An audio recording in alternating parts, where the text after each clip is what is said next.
ready?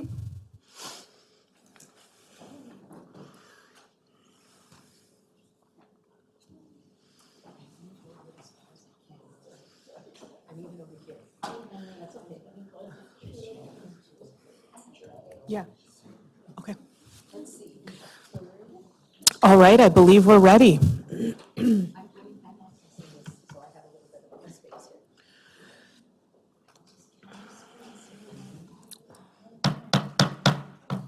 Good evening and welcome to this February 25th Duluth Public School Board meeting. And I'd like to start this meeting by reminding us that it is at the end of Black History Month, and there is a newsletter that the Teaching, Learning, and Equity team put out in the beginning of February to talk about how the district specifically has been celebrating Black History Month. And then we also had some help from Carl Crawford as well to talk about the importance of Black history while we understand that Black history is American history. And I just wanted to take a point of privilege here for a minute and ask Mr. Banks to speak about two people of African heritage that are very important to the history of Duluth. All right. Thank you very much. I appreciate it. So in honor of and recognition of Black History Month, I would like to take this moment to celebrate two African American icons from right here in Duluth. They are none other than Alexander Miles and Ethel Ray.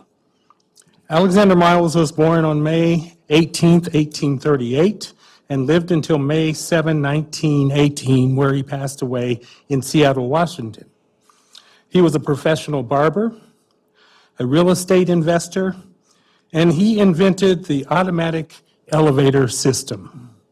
So if you use the elevator today, think about Alexander Miles. He was a multimillionaire. He was the first African American to be allowed membership to and in the Duluth Chamber of Commerce. If he were with us today, he would likely be a billionaire.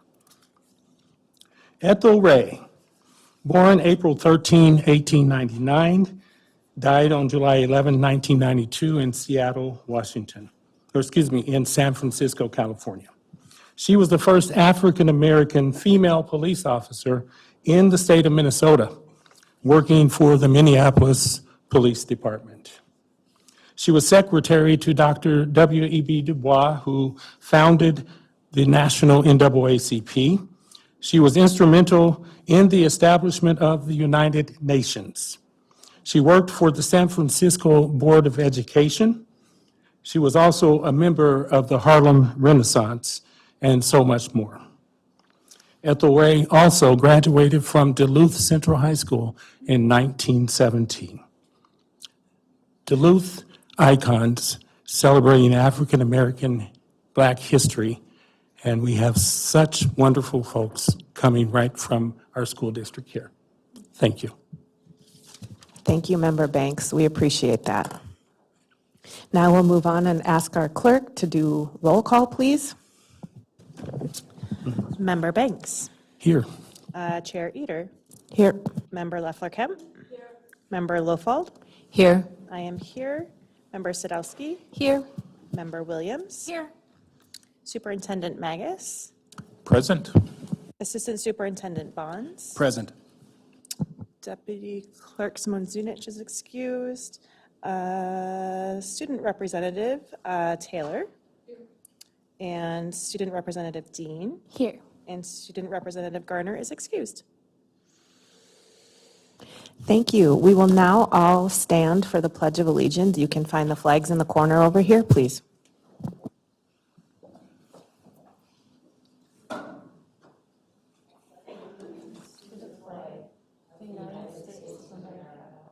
And to the republic for which it stands, one nation, under God, indivisible, with liberty and justice for all.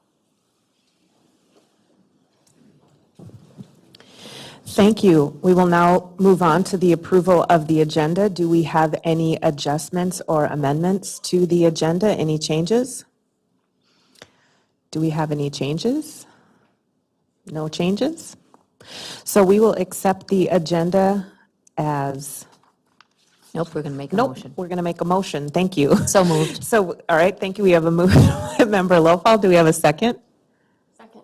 Member Sadowski? All those in favor of accepting the agenda, please say aye. Aye. Opposed? The agenda has been accepted. We will now move on with Assistant Superintendent Banks to talk about our school and community recognition for this month. Nope. Did I say bank? Banks, bonds. It's all It's the second time I've done it. It is not. My apologies. It's the second time I've done it. I'll be better. So moving on with Assistant Superintendent Bonds for our school and community recognition after we had Member Banks do our recognition of February. So thank you. And that was our recognition, as the student who we were going to honor is not available. So Great. we will honor that student at a later date. Great, so excellent. Okay, thank you. Now we are moving on to our resolution of concurrence and non-concurrence, and we invite our APAC committee to come forward to present to the board. We appreciate you being here today and just want to take a minute to acknowledge that sometimes these spaces, the school board, the school district have not always been welcoming places for people of Indigenous heritage. So we want to thank you for being here, and we want to thank you for the work that you've done for all of our students.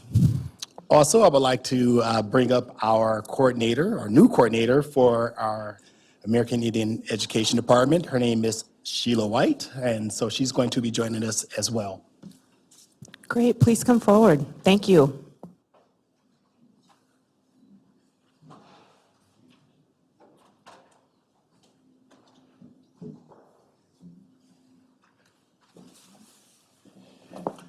Thank you. I would like to provide Sheila the opportunity to introduce herself. And as she is new to our district, and we are so appreciative of her joining our district as of about now, probably a month or maybe a month and a half at this point in time. And so we are just really pleased that she has joined us. So Sheila, you want to just introduce yourself and tell us a little bit about yourself? And you pull it real close too. Okay, bonjour. Who's you? Wakia samokendigo, peju ndu tem, neut kemiguaning ndunji. Mi aja nesemetena asher bejig mayan, yikana maitib wigamigong. Hi, my name is Sheila White in English. My Indian name is Shining Lightning Woman. I'm part of the Lynx clan in the Treaty 3 territory of Night-Kemigwaning First Nation, and it's in Northern Ontario, Canada. So I've been here since January 13th, so a little over a month and a half, and I've seen so many wonderful things that are promoting revitalizing our Anishinaabe language.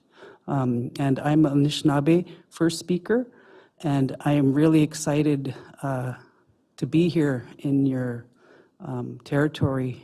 And I'm just enjoying seeing the little kids speaking the language fluently, especially in Misabikong and excuse me, and other language programs that are offered in the district. And it's just a really warm welcoming to be a part of that. And it's you know, it comes from here, the language. The language is a part of us, and it brings our culture out as well. So it's really connected.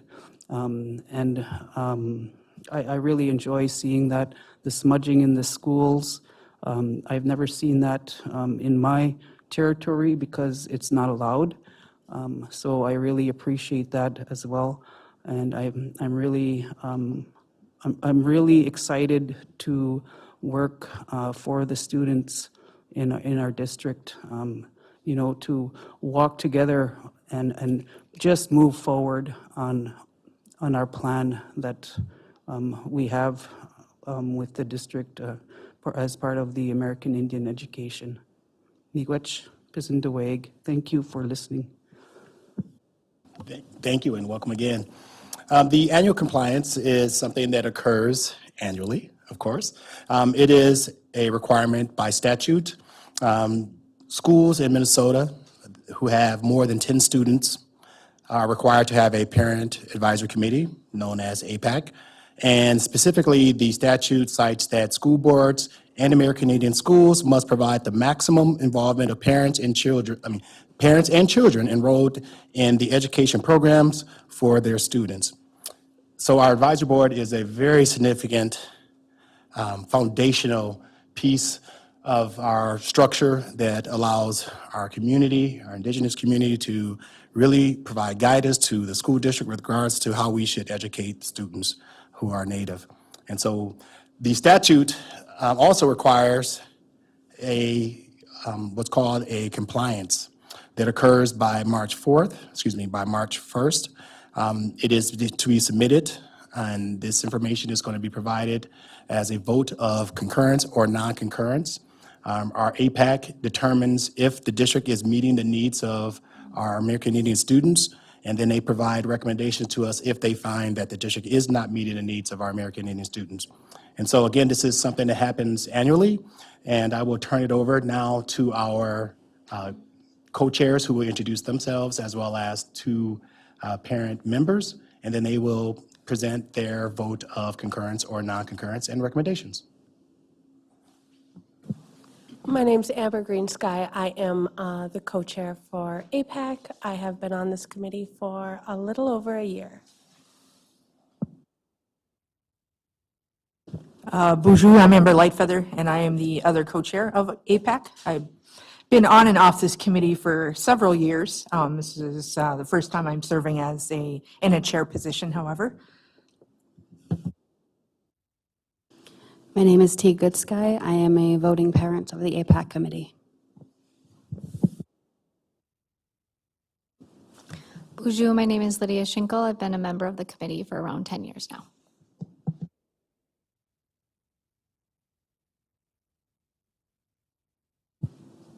Okay, so I think I'm going to start us off here.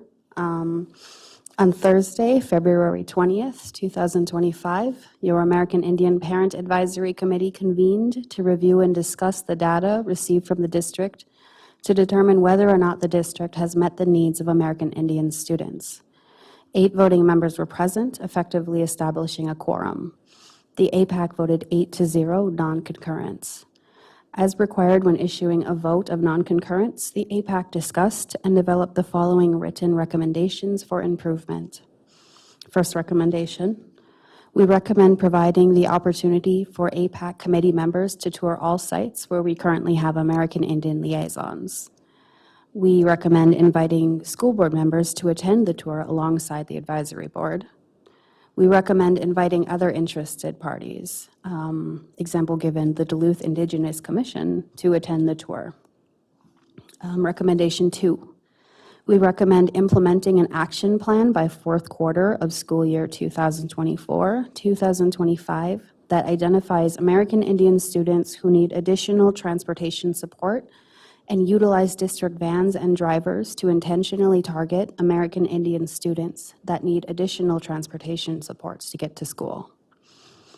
Third recommendation, we recommend utilizing the American Indian Education Coordinator, the various American Indian Parent Committee members, and the local Indigenous community, such as ACO, local tribal urban offices, and the Duluth Indigenous Commission, to assist in vetting professional development opportunities and curriculum. District-wide professional development must not solely come out of American Indian education aid funds and must be used proportionally while achievement gaps exist.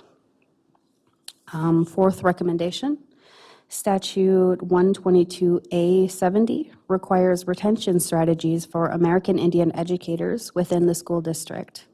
An HR plan has not been shared or discussed with the American Indian parent committees. We recommend providing the statistics within the district about how many American Indian staff we currently employ, how many American Indian applications were received that met minimum qualifications and were not offered interviews, and how many American Indian staff we have lost within the past 2 years.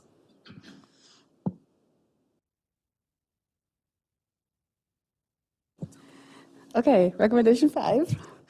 APAC is unaware of the funding amount that has been earmarked for the pilot school within a school program known as the Denfeld Indigenous Cohort. There has been little to no collaboration or status updates with the American Indian parent committees. We would like to ensure that the Indigenous cohort is supported by a licensed American Indian language and culture teacher. We recommend providing the criteria for admitting American Indian students into the Indigenous cohort, the policy for removal from the cohort, and include any additional supports for success given to American Indian students after removal and/or prior to removal. Recommendation 6, we recommend prioritized hiring of open American Indian liaison and American Indian Education Department positions and increasing the number of positions hired to ensure manageable caseloads per student count in each building in accordance with current evidence-based literature recommendations. Most evidence-based recommendations are 1 to 30 students per caseload or less. Recommendation 7, we recommend counselors implement an action plan to identify American Indian students within their caseload, identify the tribal nation these students belong to, and provide targeted opportunities for scholarships and career training to both enrollees and descendants. Recommendation 8, we are unaware of the locations of dedicated spaces that have been set aside to be utilized by American Indian liaisons and American Indian staff. Due to the repurposing of the Duluth News Tribune storage, the American Indian Education Department is fiscally responsible for paying for an external storage unit for our materials, records, supplies, and cultural items that should be more easily accessible to all American Indian Education staff and students. We recommend the school district assist with an accurate inventory of all American Indian Education Department program materials and supplies, including cultural materials, books, sewing machines, etc., and anything bought from American Indian Education Department funds. All items in American Indian Education Department storage need to be inventoried to ensure maximum availability and utilization of previously spent funds on these materials. Recommendation 9, we recommend providing regular district reports to the APAC regarding direct services for American Indian students' attendance and academics.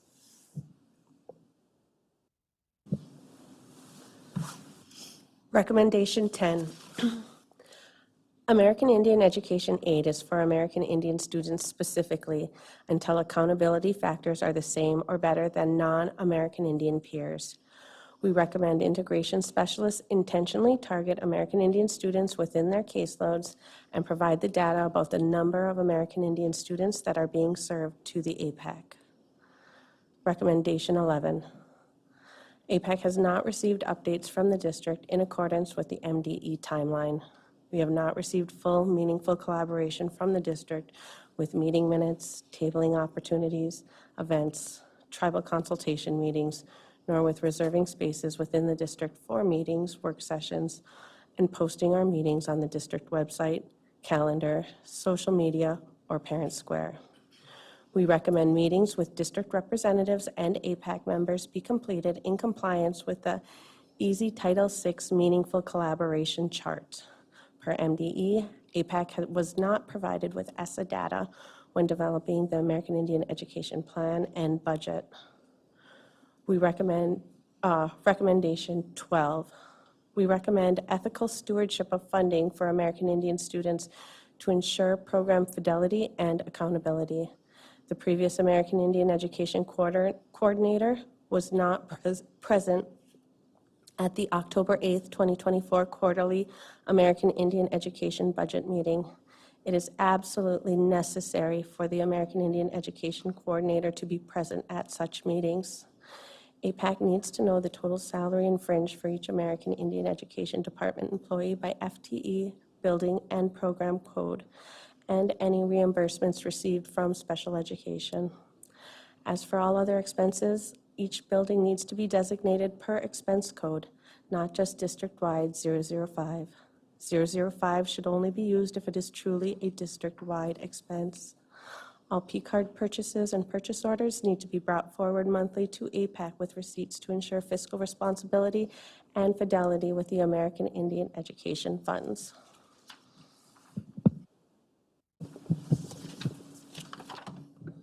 Recommendation 13, We recommend that the school board has an appointed APAC delegate reserved for and invited to all school board meetings with an opportunity to have meaningful collaboration with our school board and administrators. We are requesting an official seat at the table. Number 14, APAC recommends that the district create additional pathways for student success in collaboration with agencies such as APAC, ACO, 1854 Treaty Authority, and our local tribal urban Indian offices. These recommendations include giving seat time to our students that participate in cultural activities offered by these agencies and offices, giving a civics credit to our APAC student reps that come and sit in on our meetings and give us valuable feedback on what we're doing. That a mirror of AEO ALC be offered at ACO for our students at all levels in the district as an alternative to non-Indigenous spaces of learning. Also to ensure full ability to participate in these programs by providing transportation via the vans purchased and mentioned in recommendation number 2 in this document for this purpose. Recommendation 15, APAC recommends restorative efforts be made to repair the trust relationship between the district and its American Indian Parent Advisory Committee.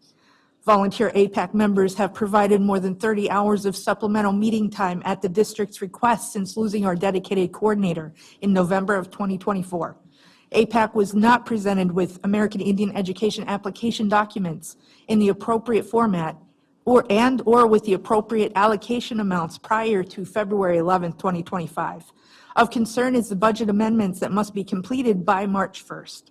Tribal consultations dates reported on federal documentation are false. Publicly available district audit information indicates JOM funds have passed through the Fond du Lac for the JOM program expenses, but parent committee members are told that we have not requested a JOM reimbursement from our fiscal agent, Fond du Lac, for the last 5 years. Publicly available district audit information indicates a restricted American Indian education balance of $114,974. Is this a carryover? Is this special education reimbursement for American Indian liaisons? No explanation for these discrepancies have been provided. We recommend ensuring that numbers reported on the American Indian Education State Aid Grant application match the information and data provided to the APAC. B, as part of the restorative process, we recommend providing annual APAC training to newly elected and returning committee members and district staff. Number 16, APAC recommends utilizing the Indigenous Peoples Task Force endorsement of strengthening our communities and students by utilizing methods that are based in Indigenous values and ways of knowing. A vital way of doing this is returning to the first medicines and connecting our students and people to Indigenous healing traditions that have been passed down through the generations since time immemorial.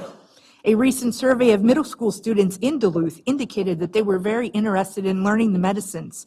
There's a local medicine gatherer that is willing to teach this. I've talked to her myself. Her name is Natalie Smith. The end. Thank you. We do have these written documentations, and we signed the annual compliance vote of concurrence that needs to be submitted. I will pass these to you, Mr. Magus. Thank you for your time. Thank you. And Board Chair, you do have a copy that must be signed. Thank you.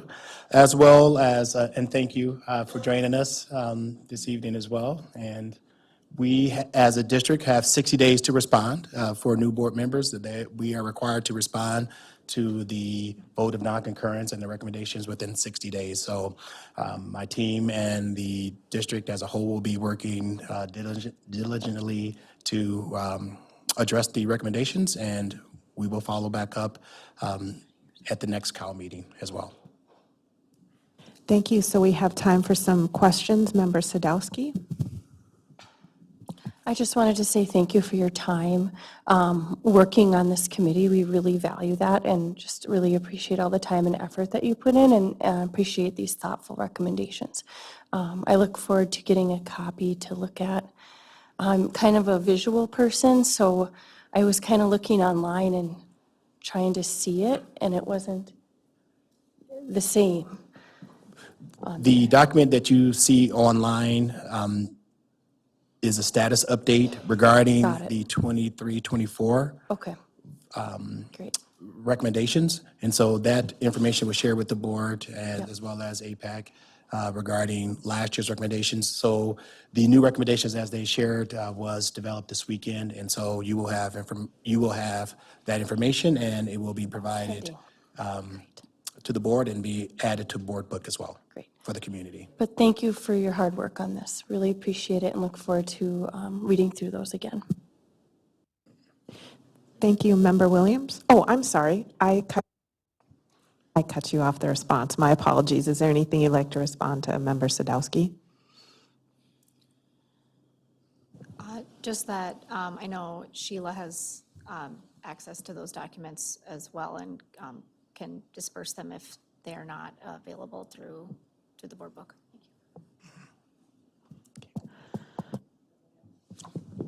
Member Williams. Thank you. I guess also want to repeat gratitude for you being here. I really appreciate it. And to welcome our new coordinator publicly for the meeting. So I'm really happy to have you on board. And as far as some of your recommendations, I appreciate, and I heard you saying, restoring that relationship and rebuilding trust. And I really hope, as your new board rep on APAC, I really hope that I can help in that way. I'm looking forward to this year and getting back into APAC a lot more like I used to be. So thank you, Miigwech.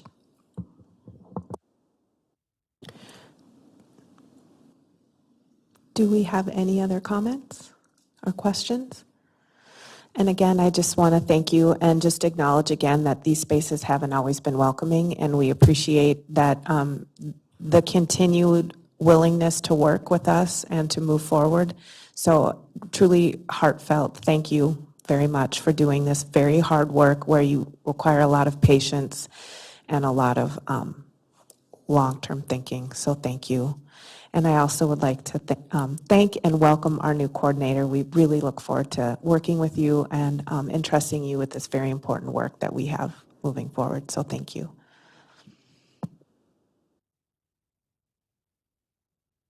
Thank you. Have a great rest of your day.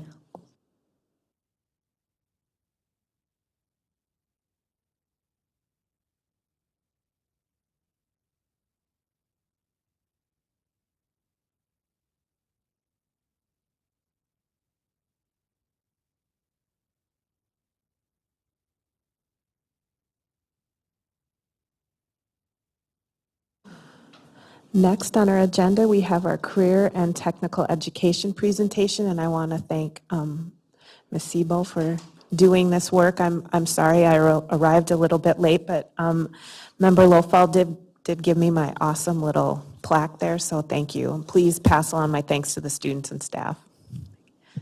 Thank you. I have that for you and some keychains, and if you're lucky, they left some tart upstairs too. Check. No, it's gone. Okay. I'm going to apologize in advance. I haven't been home yet since my trip to the Bahamas. I'm a little tired, and I know it's nothing to complain about, but it took longer to get back than anticipated, and I have whatever this is, so we'll see if my voice holds.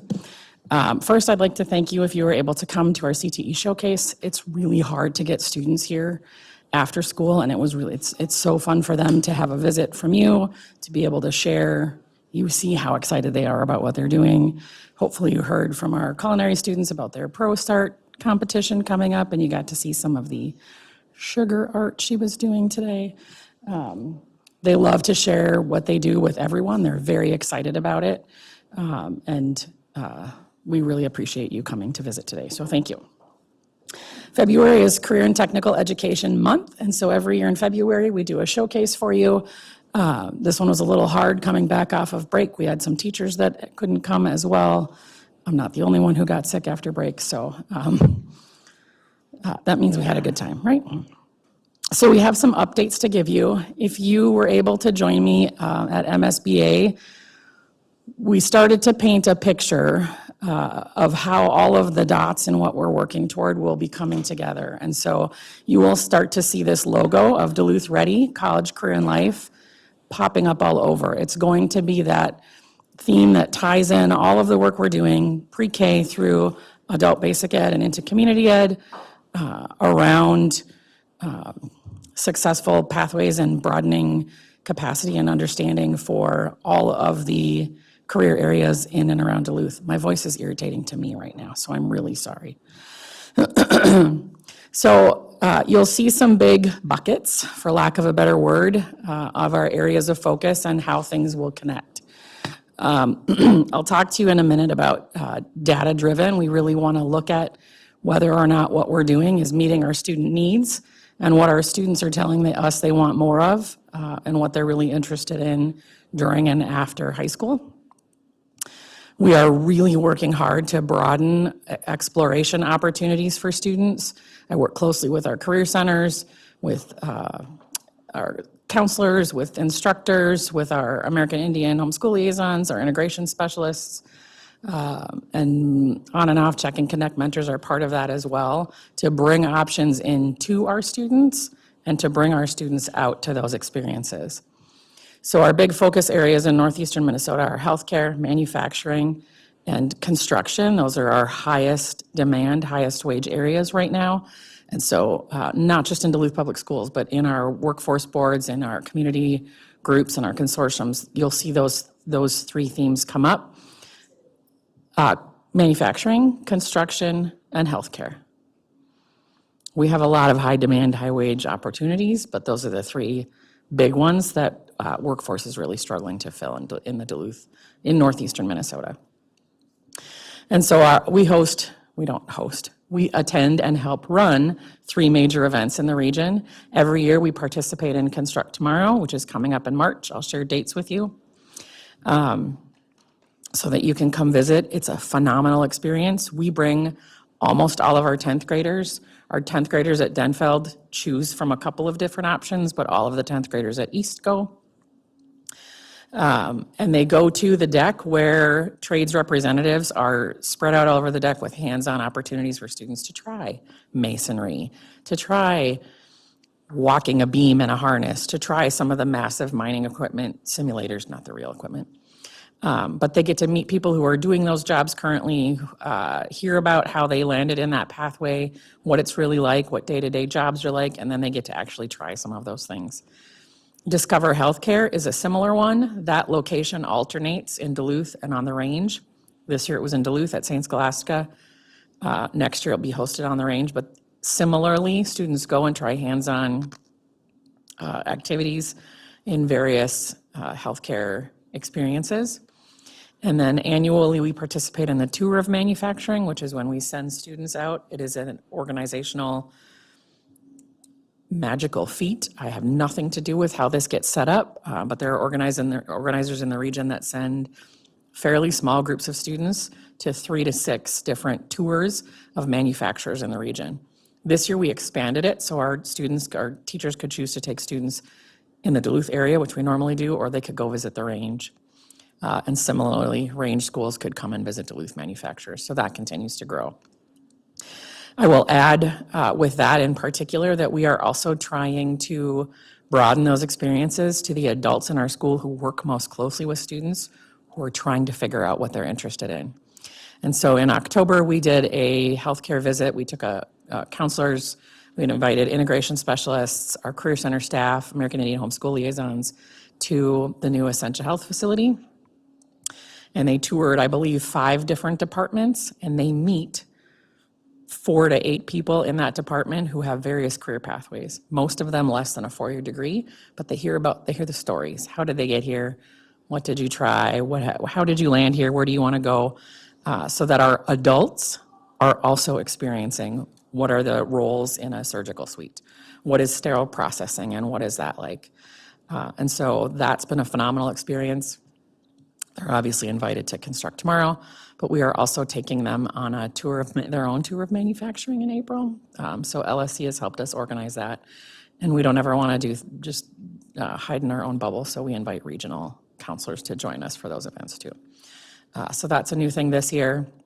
And then we are perpetually bringing in career talks, recruiter visits.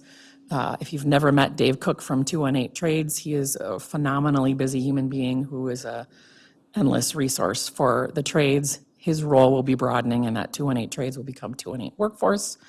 And then we are also endlessly hosting career fairs at both high schools. Law enforcement is one of them. We started a childcare and education career fair last year that was phenomenal. So we are really trying to bring in employers as much as we're trying to get students out. We're also trying to create opportunities to get students out to various college experiences. So we are taking groups of students from Denfeld and East this spring. We tried last spring, and then we had that freak spring snowstorm. But we will go out and tour ERCM, see what that facility's like, then we'll go up and tour the entire main campus. So students who don't really have an understanding of what a two-year college or certificate program looks like will get to go see it.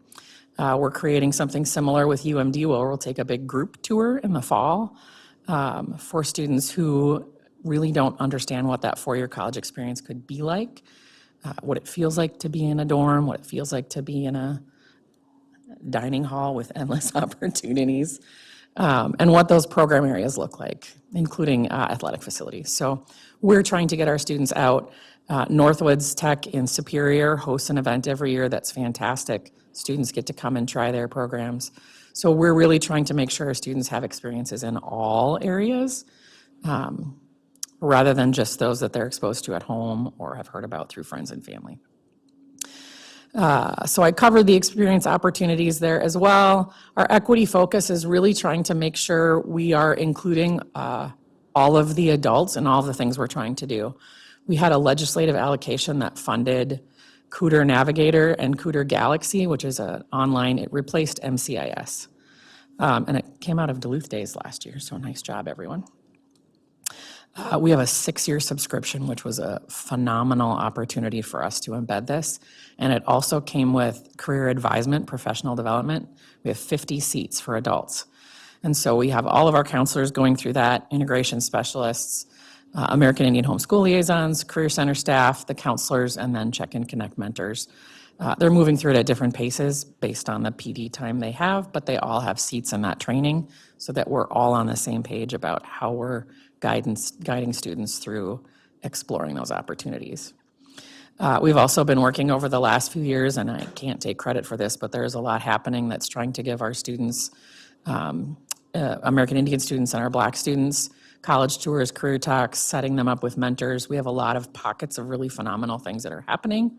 We're trying to collaborate and support those as a school so that it's not individual people going out for grants and trying to set that up themselves. So just creating experiences for those students to tour facilities, to meet people that they wouldn't necessarily have a chance to in our high schools.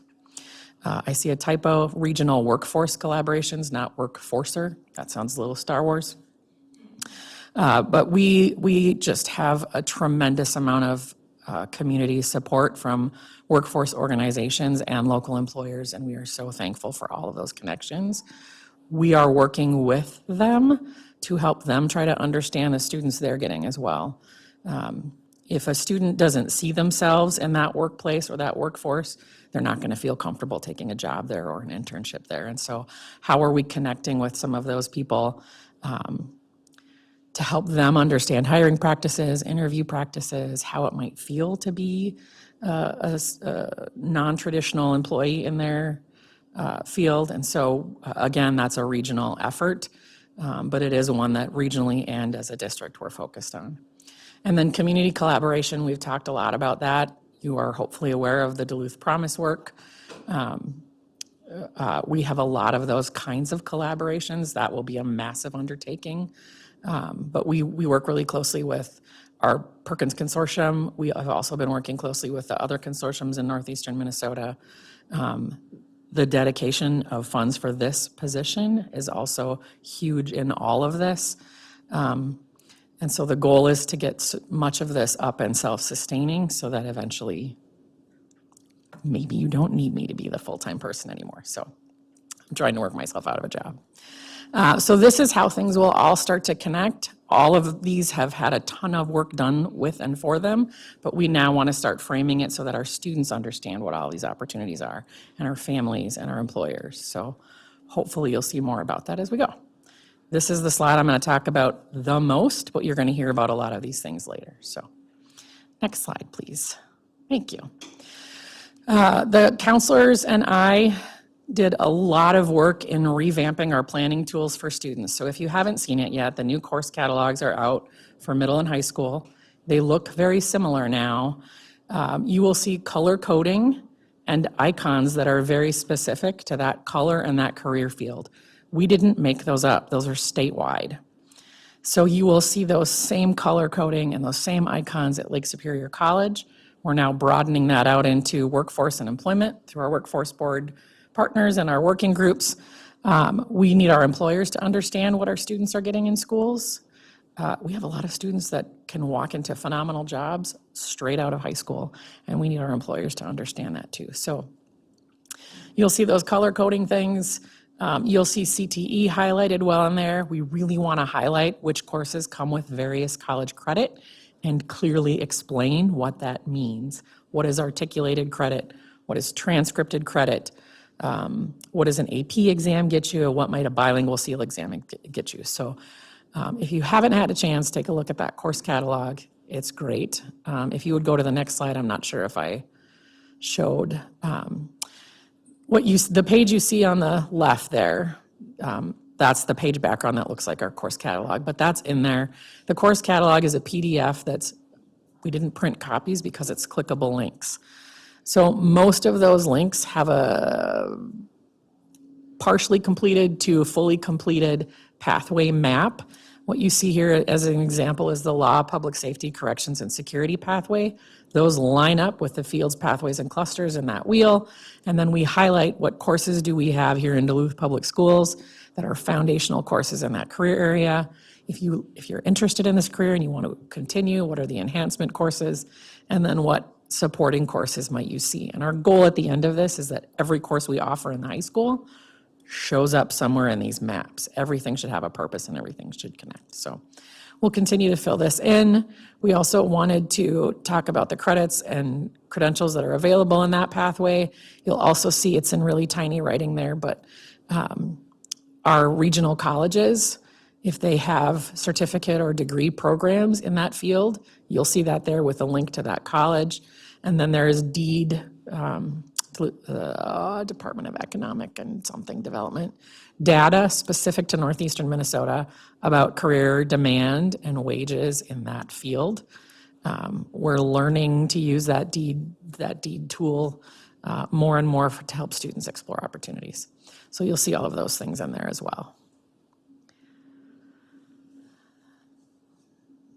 Redefining Ready is something that we're still in the very early stages of.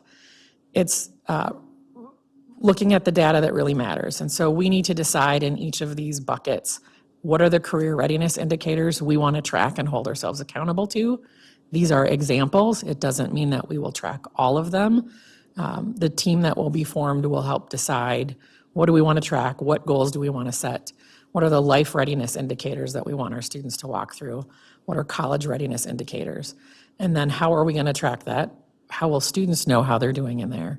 And how can we report it back out by school to our community? So at the end of every year, once this is fully functioning, you'll see a report card that's just a really nice, clear data set around how each school is doing in these areas by graduating class. So watch for that to come. Our focus for today is that piece of the pie that is career and technical education. It is blossoming is the wrong word, exploding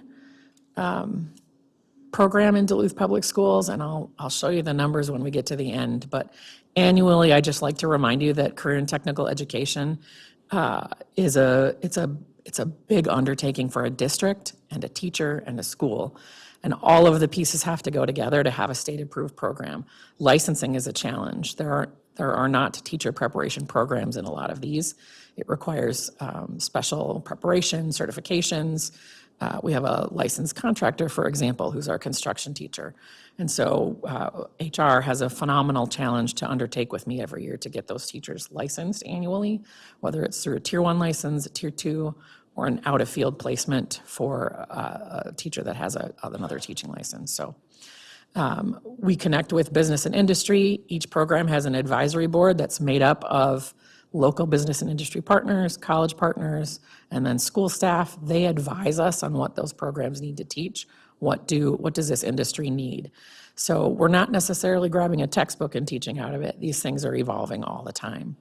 They are, as you well know, phenomenally expensive programs to run. They are equipment heavy, and we are required to maintain industry standard equipment, which those advisory boards also guide us through. I think I'm ready for the next slide. Thank you. Just every year, I like to remind you that students who take CTE programs and grab on and latch on and concentrate in it, meaning they've taken more than one course in that pathway, statistically are much more successful than students who don't. 12 to 40% more than their peers in the first 5 to 8 years after graduation are employed full-time. They are typically making more in those first few years after graduation. The high school graduation rate for students who are taking CTE concentration courses is 92%. And 2/3 of Minnesota high school CTE concentrators go on to post-secondary schools.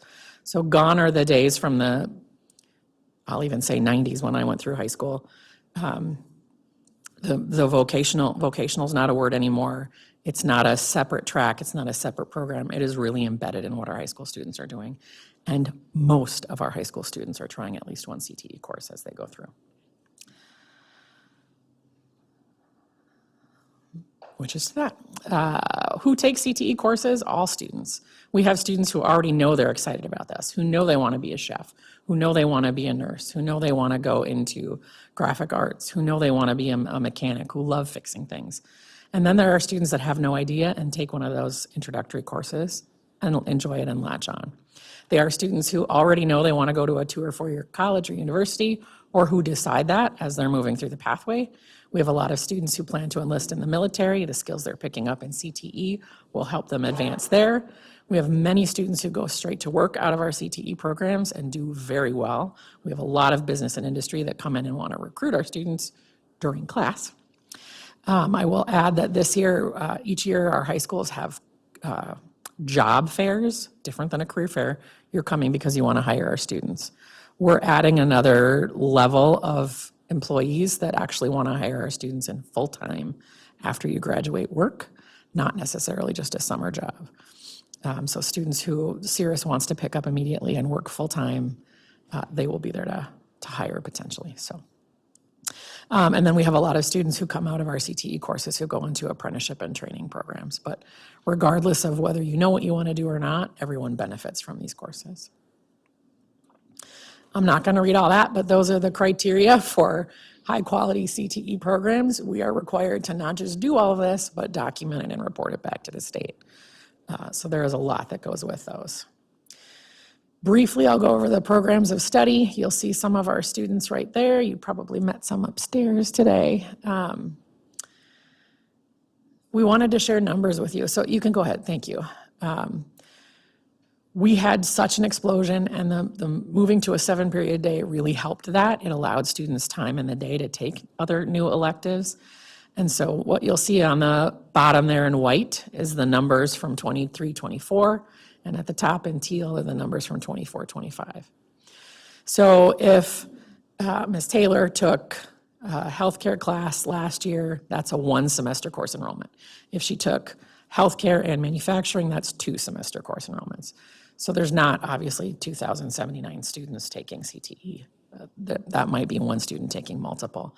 But that number grew from 2,079 to more than double to 4,393 this year. We had 49 sections of CTE at Denfeld last year, 59 this year. You'll note that the section numbers don't necessarily jump, but we have protected course sizes. We have to in career and tech ed. We have limitations based on safety requirements and certification pathways, but our classes are full. We have teachers on overloads. We have students on wait lists. So Even though there's only 10 additional sections of CTE at Denfeld, there are a lot more students in those sections. And then the numbers grew from 57 to 96 at East, despite me not changing the word Denfeld on that bottom corner. My apologies. The only other things I wanted to point out to you, that's the end of our slides for today, are some of our next steps. I don't know if I shared or not the list of the programs we have right now, the courses we have right now. You've seen that, that's not new. It's the wheel with each program around it. I can reshare that. New courses for next year, we are going to try and run an EMT program. When you're creating new CTE courses, quite often you're building the cart while you're also trying to find the horse. So it's challenging. So we need to find an instructor who can help us build that program. We need to work out how that will look and who will teach the certification skills, where they'll take them. We have great partners in LSC, Mayo Ambulance, Essentia Health. Everyone needs EMTs and are willing to step in and help. So you'll see that. We have a potential growth area with Cirrus in creating an aviation mechanics program. We are also tweaking our culinary programs to align with the ProStart curriculum, which is a state-approved framework. Our students are actually competing in ProStart next week, 2 weeks, March 13th. Thank you, whoever said that. Thank you. They were just talking about it upstairs. You think I can hang on to that? And so we'll continue to provide updates. We have students that compete at HOSA, the healthcare occupations. That is happening in spring break. If anyone wants to drive a van of students down, let me know. But the other focus area that we're talking about is school-based simulated business experiences, SBEs. And the state of Minnesota is trying to help schools interpret new guidance around what that looks like. So these are what we would call student-run businesses. And so you should see Greyhound Manufacturing and Hunter Manufacturing emerge through next year. Our culinary programs have had those to some extent for a long time, but you will see drastically different models. Watch for Greyhound frozen pizzas on the shelves in the area. I'm sure you heard about that upstairs too. Grab and go options. We're trying to evolve to meet the new trends and needs there as well. Our graphic arts has taken on tasks that will be a little more polished so that you can hire students to do a project essentially, so that manufacturers or local businesses can hire Greyhound Manufacturing or Hunter Manufacturing to design, build. And so our construction programs have done that on some scale as well. And so we'll start to take some projects there. So you should start to see some a little more polished student-run businesses. And so it's not just manufacturing kids in there. It's business students in there. It's finance students in there. It's marketing students, so that you'll see little pockets of students that are actually building it as a business. So the teacher just becomes the CEO level oversight there. And so we'll present those to you as students get them ready. They've started working on their logos. I didn't pay attention to what the culinary kids were wearing. They might have been wearing their new jackets already, but that's an exciting thing for us as well. We've gone and visited with other schools. Spartan Manufacturing over in Superior was a great support for us and a great example of how that can happen. So we need to figure out how that fits in Minnesota law and finance, and hopefully we'll have more for you there. Thank you. Thank you. I would be remiss not to say thank you to the focused effort that Principal and Special Assignment SIBO has been engaged in. Now picture this, this is my 5th year, and one of the things as the Assistant Superintendent, I toured the schools and I went to all of the fabulous labs that we have at both Denfeld and East, and I was wondering, who's our coordinator? Who's our director for CTE? And I find out that it's a portion of her role as a principal was to oversee CTE. And while she did an amazing job at that, I also knew that we needed full-time, dedicated support to really elevate our CTE programming in Duluth Public Schools. And Danette has been on the path to that, working with her team, working with staff to really do that. So I want to say thank you for your focused efforts on moving our programming forward. we keep talking about students and preparing them for the future, and this is what we need to do in the district, is to make sure students are engaged in opportunities of interest for them, because it will increase graduation rates for those students. It will increase students. Students will have a reason to come to school if they are taking classes that are of interest to them and that are relevant for them. And so having a robust CTE program in place does that. So she jokes about, working herself out of a job, but just continue to build and, create these foundations that will benefit our students for some time. So thank you. Member Sadowski. First of all, just thank you for the very informative presentation and for being here even when you're not feeling well. It's always really good to get these CTE updates. Something that came to mind just hearing about you when you were talking about just, and we know it's integrated in our schools, but I think that's really important to just highlight the importance of. I feel like as humans in general, but students, we only know what we know, and we only experience, I guess, what we experience. And so to be able to give our students these opportunities to explore, whether it's one CTE class or multiple, even exploring one and then figuring out, nope, maybe that's not what I want to do, but that's helpful to know, right? And to have that chance, or wow, I really like this and I want to take the next level and the next level. I'm just really glad that our students have that opportunity.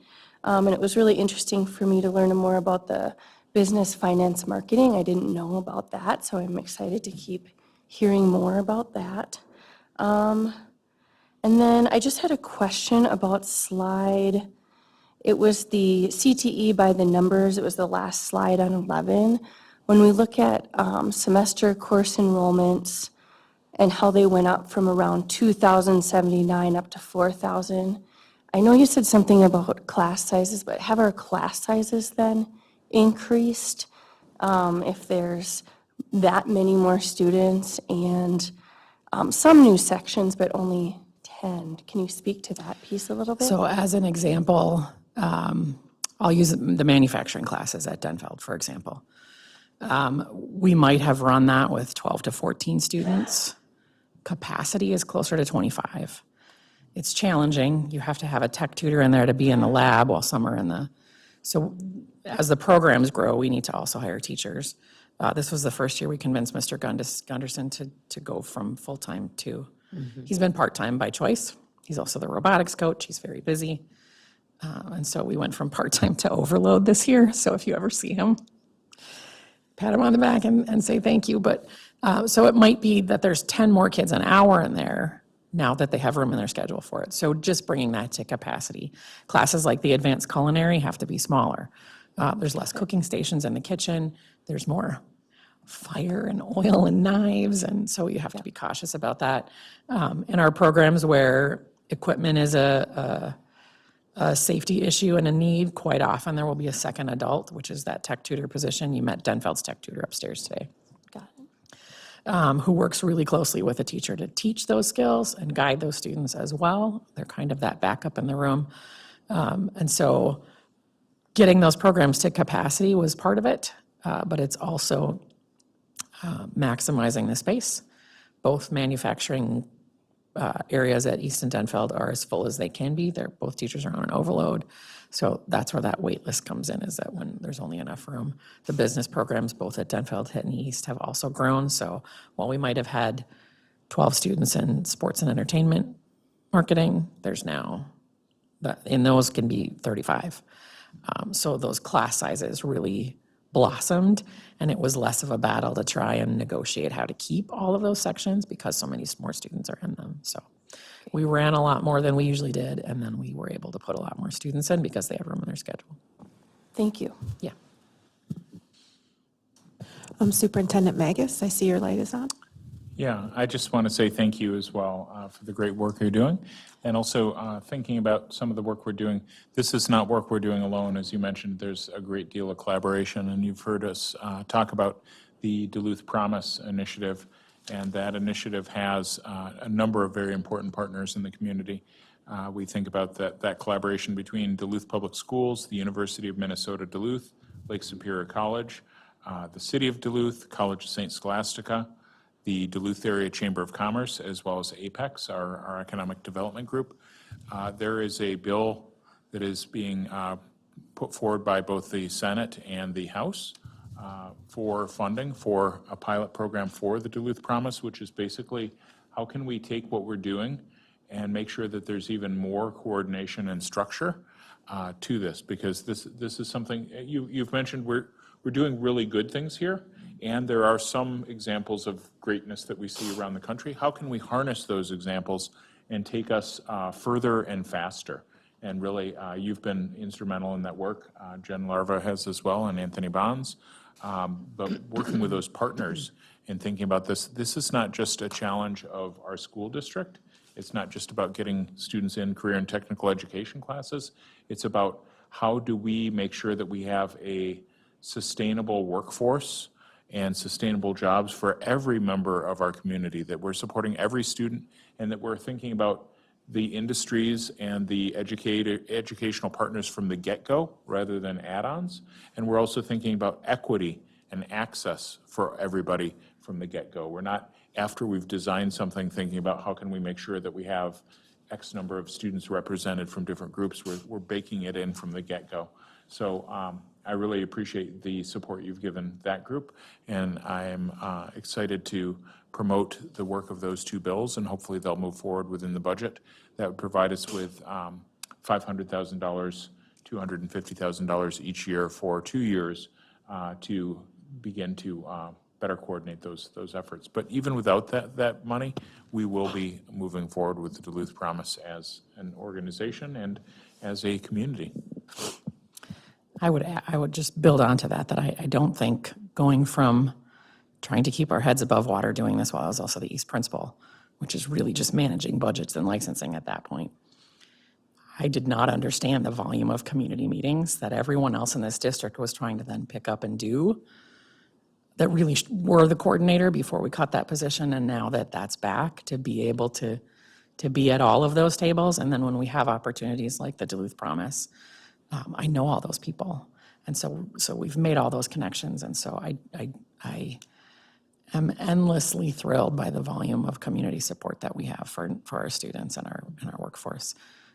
And so I can never say enough about that's a huge chunk of my job right now is in community meetings and workforce meetings and employer meetings. And I really value how much support they give to our students in school.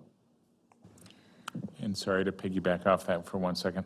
Thinking about the work you did recently and worked with others with Cirrus on the FAA grant for aviation mechanics programming. So we will be potentially training students as airplane mechanics so not just, we're looking at, there's a program for bicycle mechanics that we're looking at through Zeitgeist, and we already have auto mechanics, so we'll be repairing and working on everything from airplanes to bicycles soon here in Duluth Public Schools. But the work that was put into that grant was immense, and the turnaround time was very quick, but it just stands as a firm example of the high-quality work that we're trying to do here in Duluth Public Schools. Thank you, Member Lofeld, and then Member Loeffler-Kemp, and then Member Micasell.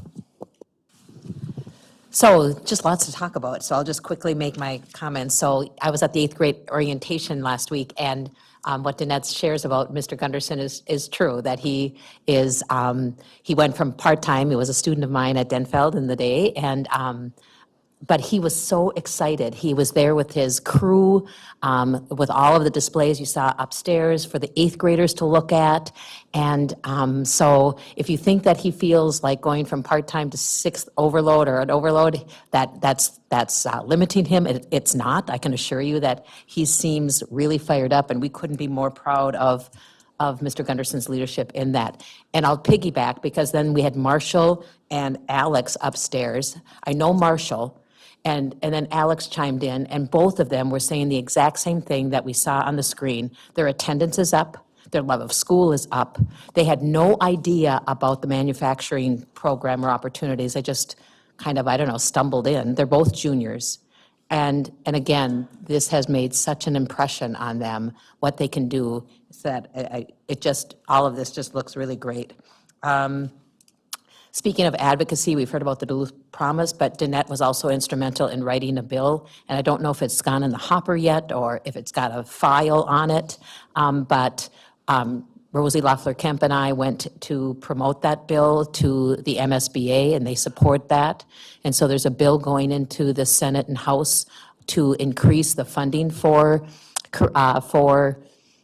CTE from 35% to 50%. Don't know anything about how much money that looks like, but it's an increase in funding. So we'll be down advocating for that both March 10th and March 24th. And I'll go down even at other times when that bill might be hearing more. I'm sure you will as well. So we thank you for all of that. And just a reminder to me too, I've talked a lot about this in the last couple of weeks with people in our community, especially with our budget cuts that are happening in our building with staff, is that legislators want to hear our voices. They want to hear school board voices. We've been told that by MSBA, that advocacy is really important. I know that a lot of us have other jobs that prevent us from going down on Senate meetings that are happening tomorrow at 8:30. And some of us can make that happen for us. So I'm happy about that. The main question, and it goes to the sections and the numbers and the wait list. So are we not taking in students from other districts into our SCTE classes? So the courses that we typically did that in, it's hard for them to do it when it's not a block class.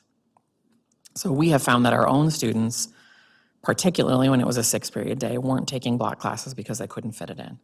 So we have really tried as a district to introduce more one-hour classes that can be offered at both sites.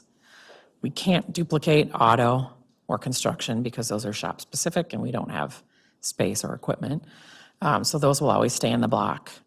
The nursing classes stay in the block, but they're at each site because of the time needed to teach and test on those skills.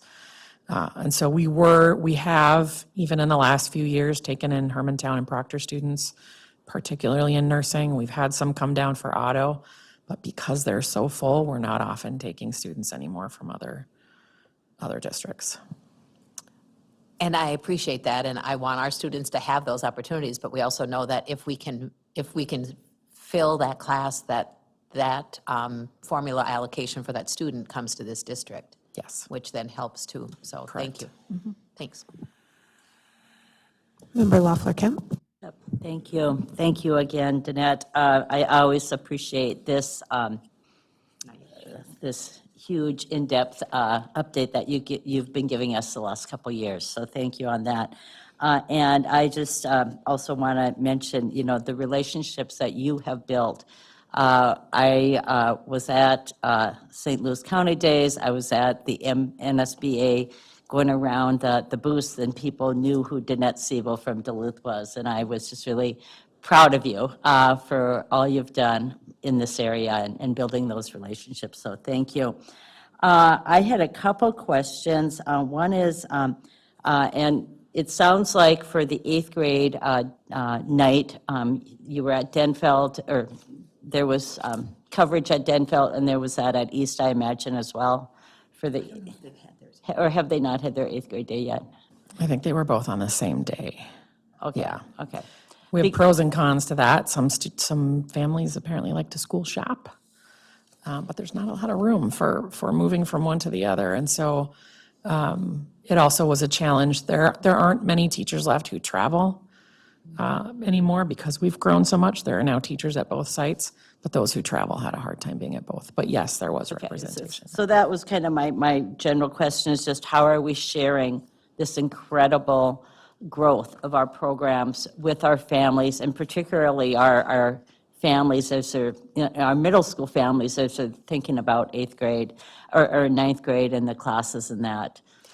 So as part of the middle school model shift and really looking at all of the courses in middle school, we took the time to really reboot those courses that feed into CTE courses in the middle school. And so the teachers at the middle school and the high schools have been communicating and talking, sometimes sharing equipment, advising on equipment. We have grant opportunities that middle school teachers can apply for now that didn't exist before. So that's allowed us to purchase some smaller scale equipment, but we are really trying to introduce our students to as many pathways as possible that we have in high school. So if you take industrial technology in 7th and 8th grade, you're learning about manufacturing and hearing about the courses you could try in high school. You're learning about construction. You're learning less about mechanics, but small engines, things like that. You're learning about computer-aided design. You're learning a little about architecture. You're now learning a little bit about those computer science pathways, marketing, business. In our family and consumer science classes, they're hearing about culinary, they're hearing about graphic arts. So there's a lot of overlap there that we're really intentionally trying to give students a taste in middle school that they haven't had before. At a coming board meeting, we're going to highlight some of the work being done around computer science. You'll see that in action. If you haven't had a chance to learn about underwater robots, wow, is that cool? I think you'll hear more at a coming board meeting. But we're really trying to build in those opportunities. I decided this year that since I wasn't a high school principal working all summer on high school principal things, I would take on a summer school role. I thought, it's my turn. I better be a summer school principal. So I was a summer school principal at Lincoln Park Middle School. And one of the activities that the students latched onto was Lego robotics. So in their science class, they dove into Lego robotics. And they were so excited about it that they didn't want to go to math and English and social studies anymore. They wanted to just do, FIED. They wanted to do robotics. And so we found ways to build those in. And I called Mr. Gunderson and said, do you have any robotics students that could come and hang out? These were middle school students who are fairly disengaged with school, who are excited about coming to summer school. If that doesn't say something, I don't know what does.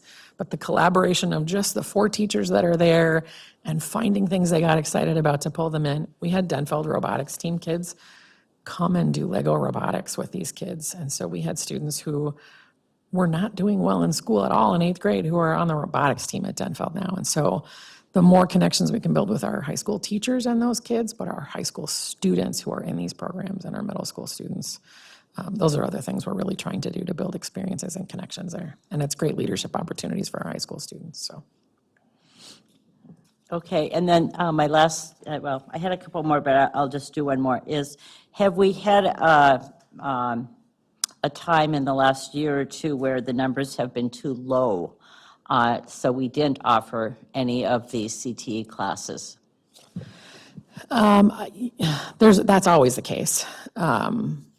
In most of our programs, we offer multiple courses that might not run every year. More often, increasingly often, we're trying to add opportunities for the really advanced students. So if you look at manufacturing classes, for example, in our course catalog, there's an insane amount of them. But a good chunk of those are a little more independent study feeling. So you might walk into Andy or Don's classrooms at Denfeld or East, and you have students who are taking Intro to Manufacturing. There might be 24 of them, but then there's 3 students that are taking weldments because that's the certification and skill they're working on. And so when those students are in there taking those advanced level classes, it's a little more independent work that they're doing with that computer-aided design and SolidWorks, but they're also in there helping other students who are at those introductory levels. And so we're trying to build more of those. So you might see something like that not run, but that's because there wasn't a student ready for it yet this year. As always, programs will grow and shrink based on student interest. So it'll be interesting to see how registration shakes out this year now that so many more students had a chance to try something new and to see which, I gesture too much with my hands, which programs grow and shift. And so if we don't run something, it's purely numbers based, but we haven't eliminated full programs. Quite often, it's just those advanced classes that might not have enough students to run. Okay, great. Well, thank you so much, and I'm hoping the media people that are here are going to highlight the great work of our CTE classes. So We are thank you. always happy to take anyone on a tour. We took the entire workforce board on a tour this fall of Denfeld and East, and they loved it. Member Micah Sell. Thank you so much for your encyclopedic knowledge of all things CTE and the passion that you bring and how you're able to get all those intersections together, whether it's younger kids, older kids, community partners, to our schools, et cetera, et cetera. I can see your voice is starting to go. So my question is more about funding, and this might be like too big of a question for us to capture here in the next few minutes. And so if things need to be sent at a later date, that's also fine. But I hear you talking about, we have FAA grants with Cirrus, we have bills, that we're going down and asking for our state legislatures to consider. Grants with Zeitgeist, grant opportunities for middle school teachers that they can use for equipment. As we're going through budget cuts and reductions and reallocations, those kind of things, and we're seeing this growing, can someone talk a little bit more about how we're able to get some of this like incredible funding for some of these programs? So that's a multi-layered thing. You talked about grants.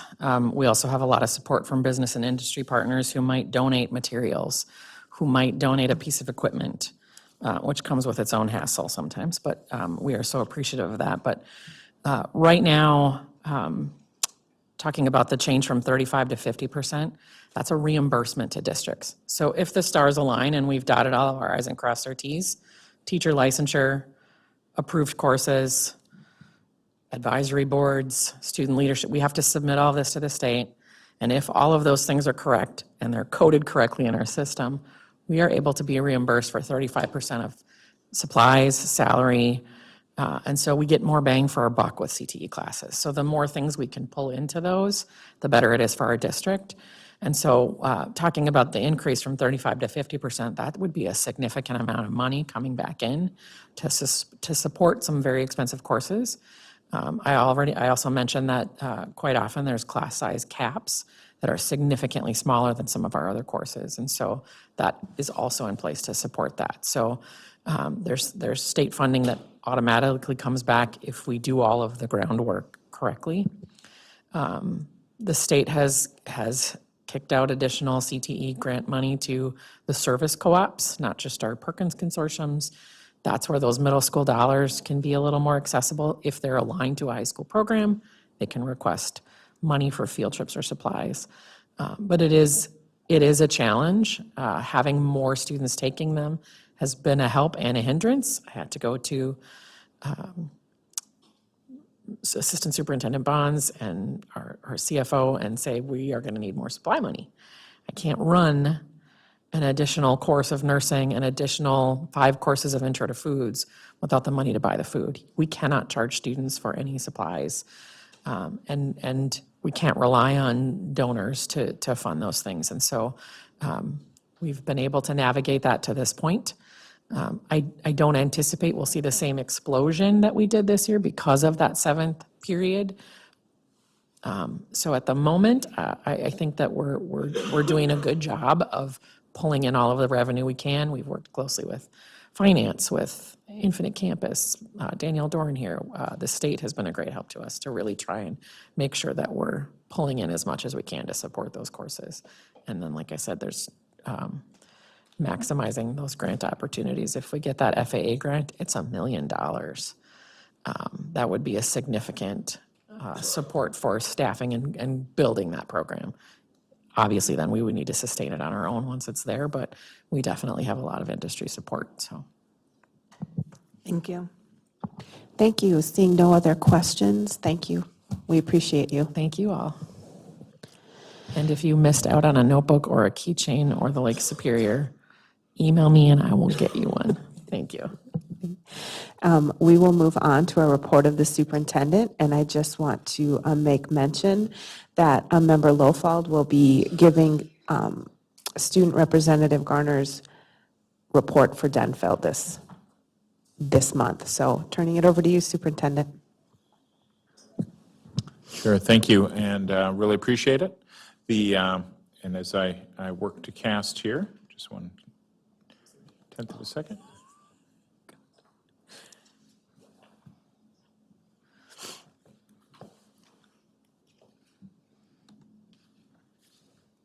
Here we go. So we always love to start our report, and we've covered our mission, vision, and values, and those areas before our listening session, but we really, really love our opportunity to hear from our representatives. So tonight, I know that Representative Garner is not here, but I believe you have the report. Member Lofald, would you like to share that first? And then we can go on to either Member Taylor or Member Dean. Sounds good. So this is Representative Garner's report for Denfeld High School. So on Monday, February 3rd, Transit Equity Event, DTA bus was there with art in it, and people could walk through the bus and look at the art. Multiple students, including myself, gave speeches. There was food and fun games and activities, and that was on Monday, February 3rd. Our PBIS team is looking for parents and guardians and community members to join the full-service community school leadership team. This team meets every other Tuesday from 4 to 5:30 at Denfeld. This team is seeking feedback from the community to influence decisions made for multiple initiatives at Denfeld. And so if there's some interest there, we're to contact the assistant principal, Tanya Jackson. It is Black History Month, and there was an assembly at Denfeld on February 13th, hosted by Black Student Association. The assembly went amazing. It was an AM assembly and then there was an AM assembly at Laurel MacArthur, at Lowell, at Piedmont, and at East, and at ALC. The PM assembly was just for Denfeld students and staff, but school board member Henry Banks was in attendance alongside many families. Our Black Student Association also hosted hallway decorating, which turned out very well. They also sold candygrams and raised $100. Our Spirit Week dress-up was the week of the 10th, of February 10th. Monday was Melanin Day. Okay. Tuesday was Dress Like an Album Cover. Wednesday was Dress Your Type. And Thursday was Throwback Thursday. And it was Soul Train Friday. So class colors were the American flag, were the African flag. Hunter license survey results, families, students, and staff supported continuation of the Hunter license, passing all classes, no more than 3 minor referrals, and no more than 1 major referral. No OSS and no incompletes. That's what's required of the Hunter license at Denfeld. New stickers went out on Friday, February 3rd. Denfeld has been pushing out the building safety reporting form on Canvas and throughout school with flyers. Student survey on causes of absenteeism on why students miss school was also out. So there's been 3 surveys: Hunter license, safety in the building, and absenteeism. And then there's always raising money at Denfeld. Denfeld boys hockey team joins Minnesota Hockey Fight Against Cancer, accepting donations for Mrs. Mickles' family and husband for his battle against cancer. So those donations are accepted till the first week in March. Other raising money efforts, the Denfeld Historic Organ Restoration and Preservation Alliance has applied for a large grant from the HAS Foundation to help fund that total restoration of the Auditorium Kilgan and Son pipe organ. If you've ever been in Denfeld, it's there by the stage. It's not being used right now. The estimated cost for its chamber restoration is nearly $81,000. Donations of any size are welcome and can be made on the Organ Restoration and Preservation Alliance website with a secure link. And then we go on to the field trips and performances that are happening at Denfeld. So Soaring Hunters field trip was to Montauk, and that was on February 14th from 9 a.m. to 1:30. Soaring Hunters are those that have been recognized as an outstanding hunter of the month throughout the first 4 months, I would imagine, of the school year. And then there was also a performance of the winter play performance hosted by the Denfeld Theater, and it was called Tracks, and it went very well. And then there's some random things that Member Gardner also throws in. Even though the majority supported the Hunter license, some students still are concerned about the Hunter license, as they are the only school who has it for students, and so they don't think it's fair. Denfeld also is bringing back the lip dub. Remember what the lip dub was? Those were kind of cool things. And that will be happening in May. There is a student versus staff basketball game that's hosted by student government, and that will happen March 21st. If you're open to going to that, it's kind of a very entertaining game. And all grades are eligible to go, but the class with the most Hunter licenses will get free popcorn. Okay?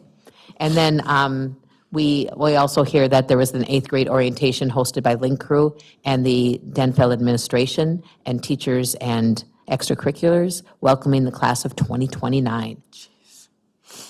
And that is Representative Garner's report. Thank you very much. And now would Representative Dean or Representative Taylor like to start? I can go, and I just want to say that this is going to be incorporating reports from Student Forum from January and February, so bear with me if she gets a little bit lengthier, but I'll try to go quick. So, yeah, the majority of what I'll be sharing in this report comes from things people shared in our Student Forum meetings in January and right before break. We had around 60 people attend our last meeting, and I am constantly thinking of ways to get more people there. I can provide more details on any of these topics, but I'll do my best to keep it at an overview. So to begin with, I'll give an overview of our students and activities. So before winter break, that was the biggest thing that people were looking forward to. And now we're back, where there's a lot of anticipation for upcoming Spirit Week, which is called Red and Gray Week, which will be in March. March Madness is another upcoming event that we're looking forward to.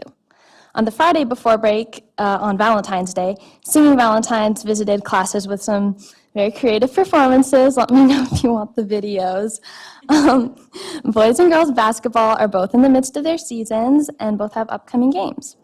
Our robotics and boys swim teams are also staying busy. Auditions for the spring play are coming up next week, and I'm excited to watch this show, which will be following Wendy from Peter Pan. So now moving to student feedback. There's going to be a lot in here.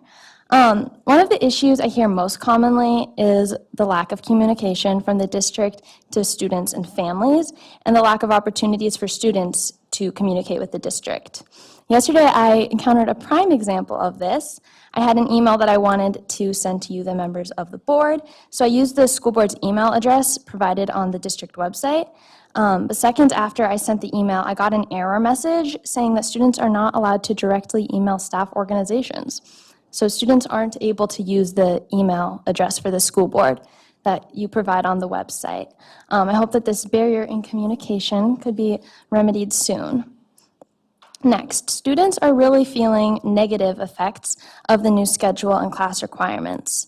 Some feel that the shortened class time makes it harder to get work done, and the lack of win adds to that issue. The overwhelming sentiment is that the new requirements for 9th through 11th graders aren't necessary or effective. Many students feel frustrated because we were told that the purpose of moving to a 7-period day was to make room for more electives, especially for students that are involved in both a music and a language. But adding these new requirements had reverse impacts, and students ended up having to drop electives in order to make room for everything. So I dropped my music class so I could still take student government this year. Students in Student Forum who have taken 9th grade futures, computer science, and college career life readiness shared they don't feel that they gained much from these courses. The lessons are pretty inconsistent from teacher to teacher, and students feel that they lost time that could have been spent in a more productive class. They feel that these new requirements create busy work and are a prime example of the district neglecting to ask for student input ahead of time on decisions that so directly impact us in our day-to-day lives. We feel that the curriculums weren't very developed ahead of time because they were added so last minute, and to quote one student, they feel a little bit pointless. But on a more positive note, there were quite a few electives added this year that students have really benefited from, including ASL and forensic science. There's some really interesting options available to us next year, including ethnic studies, fire science, baking, and more. We only wish we had time to take them. So moving on, in our last committee of the whole meeting, I raised the concern that the district surveys sent to students may not be the most accurate way to gather information. In Student Forum, people shared that surveys were easily missed in their inboxes, students didn't see impacts coming from the surveys, and the questions on them can sometimes be unclear. There was a lot of excitement among students in Student Forum about the idea of having some sort of discussion-based feedback session that could supplement the information gained from the surveys. Students also feel that having time built into classes to respond to surveys and making survey links more accessible would also help with this issue. Lastly, students feel that surveys should always be anonymous when possible. Next, after hearing the discussion on the violence prevention initiatives being discussed by this board, I asked kids in student forum if they feel that we are adequately prepared for an emergency situation, and the overwhelming consensus was no. I don't know that we've had, I did talk to Mr. Fullhog today, actually, and we've only had one lockdown drill this year. Many people are like, I don't think we've had any. Students want to hear more about what a lockdown would entail and want to have more discussion about escape routes. Say if there was even something like a gas leak and we needed to leave the building quickly, we don't hear about what we would do in those situations. And we think that we should revisit a lot of these things at the start of the new semester. We always have like 5 fire drills at the start of the year, just while the weather cooperates, and then we're gonna have more lockdown drills in the spring, but the new semester, which starts in January, we obviously, weather doesn't allow for us to go outside, but students start a new schedule, which means new classes, oftentimes new classrooms. So we should be having those discussions, at least, about what we would do in an emergency situation. No one in the discussion in student forum was aware that we don't use Alice anymore, and that's a testament to the lack of information shared with students. I have some more details related to this subject that I'd be happy to share with you. Another concern raised during our last student forum meeting was a lack of access to up-to-date information when it comes to textbooks. Our civics textbook for 9th graders is of special concern. Someone shared that it is so out of date that they hardly use it. Yeah, math books were also brought up in that discussion.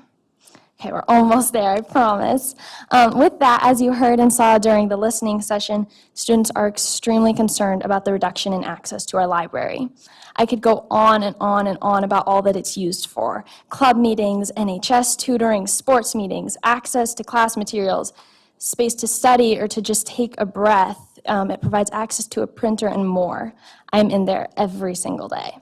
I would love to hear some more about whether the district is utilizing the state funding that's allocated by Minnesota Statute 134.356. I'm not sure if you're aware, but that gives all, I'm sure you are, that gives all Minnesota school districts additional funding specifically for libraries.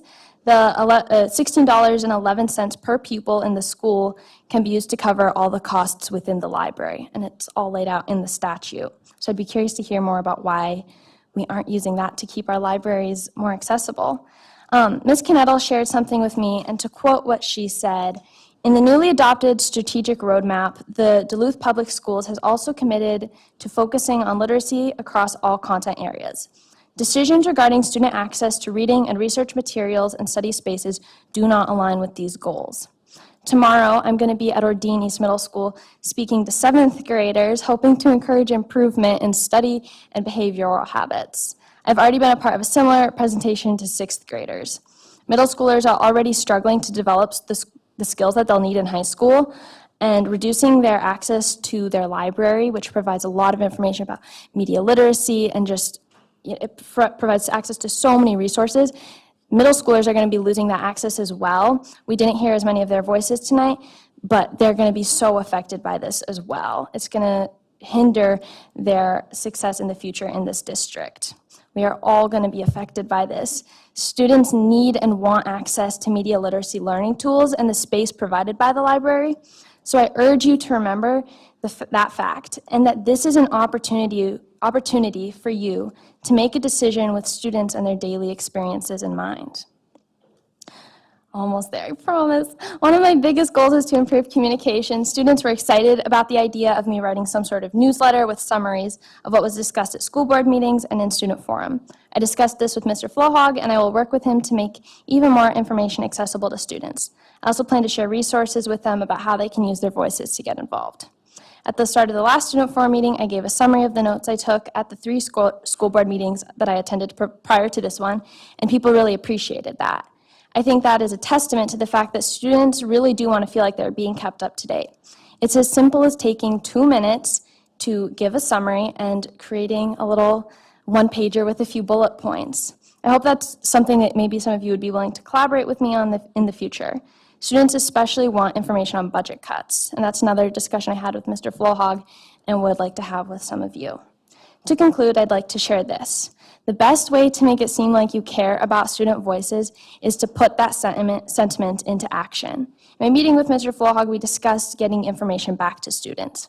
He shared that often administration waits to give more information because it can take a long time for decisions to go through the necessary processes to be finalized. And this is something that I totally understand. And I would also like to share that what we care most about is being kept in the loop while decisions are being made. I understand that having more people aware of a situation can put more pressure on it, and not every decision-making process can be made public. But there are still many issues that students want to hear about even before they're settled on. You will still have the power to make the final decision whether or not students are aware of the process, and I think that being transparent about the process will create a lot more faith in the board. I really appreciate this opportunity to speak with all of you, and I am excited to keep collaborating. Thank you. Representative Dean, you don't ever have to apologize sitting at this table, okay? I just want to be very clear. This is a place where your voice matters and where we want to hear it all, so don't apologize to us anymore, okay?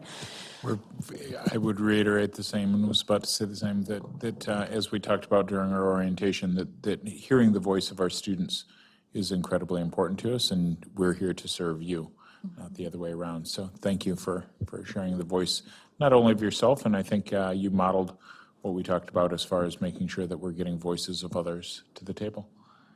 Representative Taylor. Can I ask a question quick? I'm sorry. Yes. Thank you. Member Williams. And I'm sorry, I will make it fast.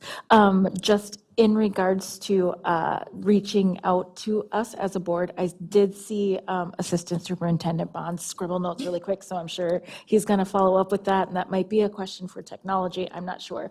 But I was wondering if you tried to reach out to us as individuals. So Because I think we are listed as I know that's more work for you. No, yeah, for sure. But yeah, just I hope that is not a roadblock, that you can reach us as individuals. Yes, and I definitely Okay. knew that was an option. And what I did Okay, yesterday was I just sent the email to Patty, and she forwarded it to all of you. I did get it So, and see it, but yeah. yeah, I was wondering. Yeah, I just wanted to bring that to your attention because it says on the website to get in contact with the school board, send an email to this address. So then for a student to get a response saying, no, you can't email a Absolutely. staff organization, I think that's weird. I'm really glad that you brought that up because we obviously had no idea. So thank you. Thank you. I'll jump in then. Member Williams is correct. I did email our technology department to confirm what you shared, so we'll get to the bottom of it. Because if it's on the website and it says we can access it, my question is, everyone should be able to access it, and so we'll take a look at that. One of the things that you brought up is communication, and I'm thinking about, everyone at this table, we might be a little older, yes, some than others, right? And maybe we may not know all the tools that students use. Are there tools out there that students are really using to enhance communication that we probably should be considering? If it's not Parent Square, what could it be that you might be aware of that we should be considering as a tool to increase and enhance communication with students? Yeah. Oh, gosh, I feel like that's a big question. I definitely think, this might be a little bit of a cliche, but utilizing social media is always good. But honestly, the biggest thing is just putting a little bit more information out. Like today, I think I had 2 different people ask me about how budget cuts were going to be impacting East. And I couldn't really give them a good answer because I feel like I've gone through the district website, I've looked at the budget, I've talked to people about it, and it's really difficult for us to figure out. And I understand that a lot of that is because the decisions aren't finalized because they're still in the process. So I know it's kind of tricky to figure out what information you can put out without creating some sort of rumor. But I think there is a way to do that. I think people can pay attention to the fact that there's nuance. You can say, this is a tentative plan, but you may see these 3 bullet points as the most impacted areas. And that's what we care about the most, is just having that extra piece of communication and feeling like we're being kept in the loop as decisions are being made. So I have a question for you on that. Yeah. So Last year, when we were planning for the referendum, we did a lot of campaigns where we would go out and talk to community, invite them into, forums and have conversations. If we did something similar, and I'm totally talking off the cuff, I'm sorry, board, but if we did something similar with just informational things, like specifically for students, do you think that is something that students would respond to or want to go to, or is there a better way that we can reach students with information or give you an opportunity to ask questions? Yeah, I think a lot of what I'm going to be trying to do is making myself available for students to ask me questions, and I'll definitely be pestering you guys in the coming months. So definitely, I'll be trying to get a lot of information back to students, and I think that at Student Forum, when I asked kids how they felt about having some of you just listen in on the things they were talking about, kids were really excited about that. And my thought with having some people at Student Forum was just to be a chance for you guys to float around and hear what the groups were talking about. If there was a time that it could be more of a discussion with you guys, questions for you, I think that people would be interested in that. I know there's definitely a consistent demographic of the people who show up at Student Forum, and those are oftentimes going to be the kids who are already involved with a lot of other activities. So sometimes the kids who are the most interested in this are the kids who are going to have the least time outside of school to engage with something like that. But we have class meetings every so often where we gather in the auditorium. And yeah, that's definitely something, I feel like there's a lot of different moving pieces to think about with that, but yeah. Along with that, we've talked about putting together a intra-city student council or intra-city student advisory group, and I think this just exemplifies the need. We've talked about it for a few weeks now, maybe 2 months or so, but I think it's important for us to put that into action. It's part of it is finding the time to be able to do it well. But I think sometimes it's better to start it and improve it as we go than to not have it and just kick the can down the road. So I think it's important. So I'd ask Assistant Superintendent Bonds and Executive Director Larva to work with me on putting that together. I know she stepped out for a moment, but I think that it's important, not just for East, but when we think about ALC and Denfeld, and it's important for us to get student voices to the decision-making table, and also for us to think about how can we improve the communications as well with our student bodies. Member Lofeld? So Superintendent Bonds, or Superintendent May has just shared, what I was thinking about too, because he has been talking about this for a long time, so we've got to stop kicking that can down the road and get that inner city, because my concern would be that Student Forum is robust at East, but probably non-existent at Denfeld. So we have to make sure that there's voices, and I'm sure there's a lot of alignment from our high school students on the needs and the issues. The other thing that I'll push back a little bit on is that when you click on school board and it doesn't come to us, and you get a sign that says you're not able to, there's a reason for that. And it's safety for us. It's sometimes bad actors in our schools that, might find it funny to do some of that. But there are some fixes that I'm sure we can come up with. Like maybe when it goes to school board and it's from a student, it could say, please click here. If you are a student, please click here, and it will go to our executive secretary first, and she can send it out with very little knowledge that that's what's happening. Like the student will certainly feel they got, their message across.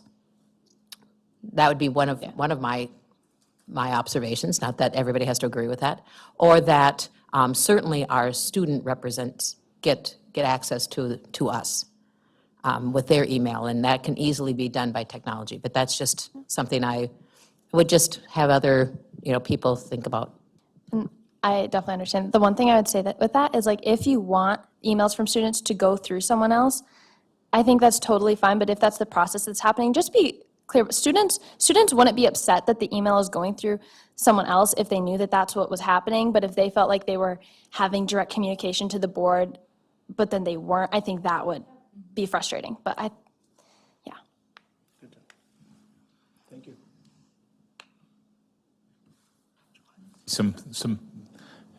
thinking browse, and if you have any feedback, feel free to share so that we can look at it. And but I think it's important. Representative Taylor, you've been waiting, and we'd love to hear what you have to share this month.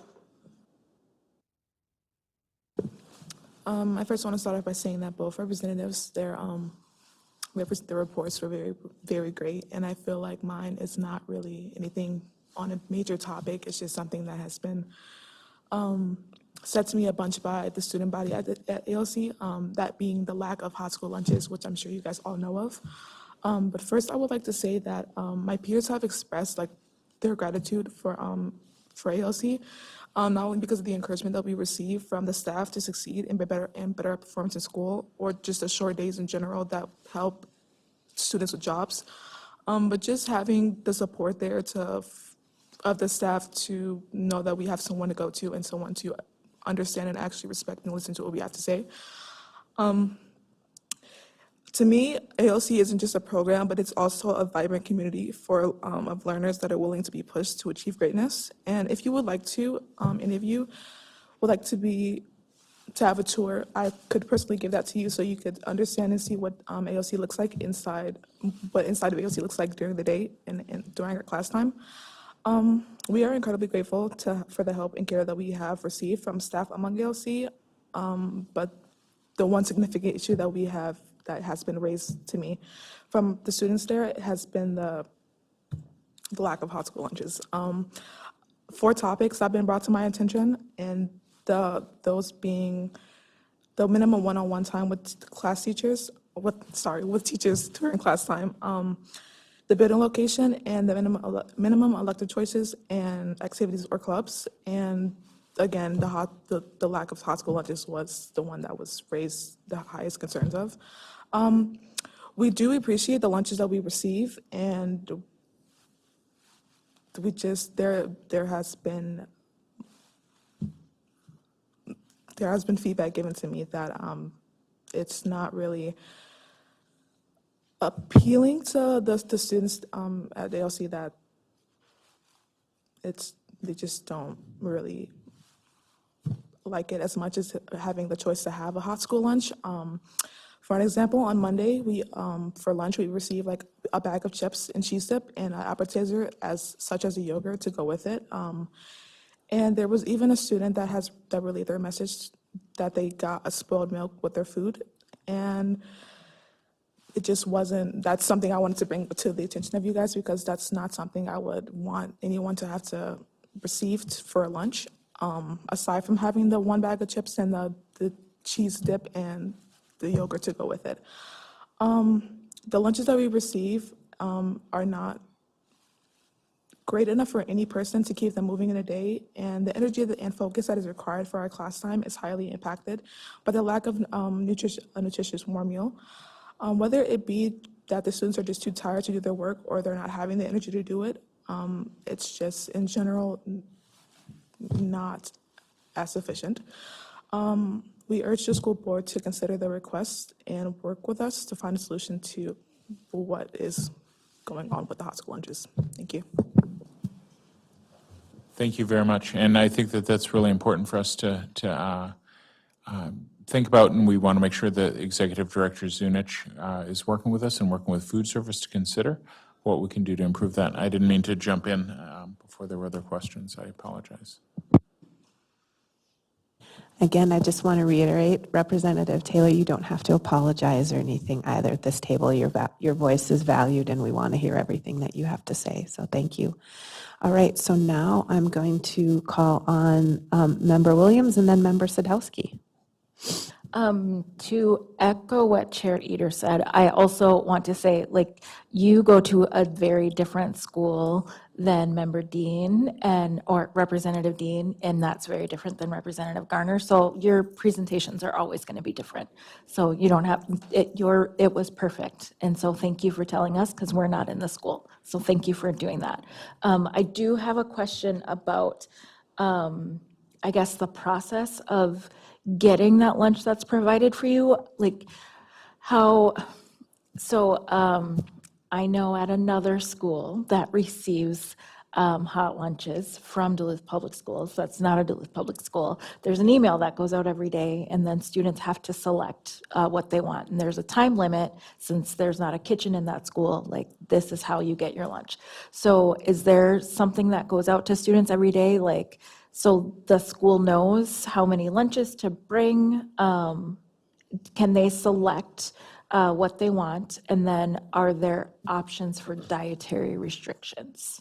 Do you know the answer to that? For the lunches, all I know with that, I have never personally received the email in my personal school email that we have a choice in what we get. Usually every day, the people who give us the lunches that we receive from Dunfield, they just bring them in, and then we'll just have our choice. There's never really an option for anyone with like other dietary requirements and things. I made a survey for the students to fill out. One of those students relayed that they did ask for like a meal for them because of their dietary issues, and it was like they helped them with it once, but it was just a one-time thing, I would say. Other than that, all I know is that we really only get the food and lunches that is from Dunfield to us, and there's not really a choice that I am aware of that the students can make for the lunches that we receive. One more follow-up. I assume, I guess I don't know, I assume for students that do bring their own lunch from home, there's a place to keep it cold, like there's fridges and microwaves and all of that stuff, correct? Yes, in the lobby, in the main space of ALC, there is a very big and nice refrigerator in there, and on the side of that, there is a nice microwave and a place to, if you want to store your food there, you can. You're more than welcome to. That's what we are told by staff all around. And the microwave is open to everyone. If you were to want to grab a snack on the way to class, the refrigerator is there for you, or there are a lot of teachers and stuff that carry snacks in their rooms because there's not really much in the fridge. It's just food that is just sitting there from the past lunches. So, I wouldn't say people really bring their own lunches from home. I wouldn't know, but since it's so small, it's not. You get told you can see around the school if that is something that happens. Other people, since we're like in the skywalk. Sorry, if we're in the skywalk, so people sometimes walk to get food from Subway since that's more closer, or down to Starbucks. But other than that, the teachers carry snacks in their rooms and food in their room, other than the lunches that we receive for the students to get. And I do understand that that's not an option for everybody to go buy a lunch or to bring something from home. I was just kind of wondering about options for those that do. So I really appreciate you bringing this up. This is good to know. Thank you. I was wondering if you could expand on one of the things that concerns that was brought to you is the minimum one-on-one. Was it teacher time? Can you expand on that a little bit and share a little bit more about how that looks and feels for students? Since our class periods have been cut in half, and now that instead of there being 6 days in the class period, there are now 3, and there are now A and B days, and because of that, there is minimum class time for students and teachers to have one-on-one. It's more of a process of everyone does their work in class, and if you don't get that done, you just do it at home or come back the next day to get help, or you could do it during DL time, which is very nice and supportive, I would say. I don't personally stay there late, but it's nice for kids who do need help and that extra one-on-one time. But some people don't stay there. Most people don't stay there because of the fact that they have jobs after school, which is why I'm pretty sure that's one of the main reasons why our class periods reverted back to three class sessions instead of 6. The minimum one-on-one class time, that I brought that up in the 4 major topics because it was said to me by a couple of kids that did feel like they didn't have enough time one-on-one with teachers there to understand the classwork that is going on.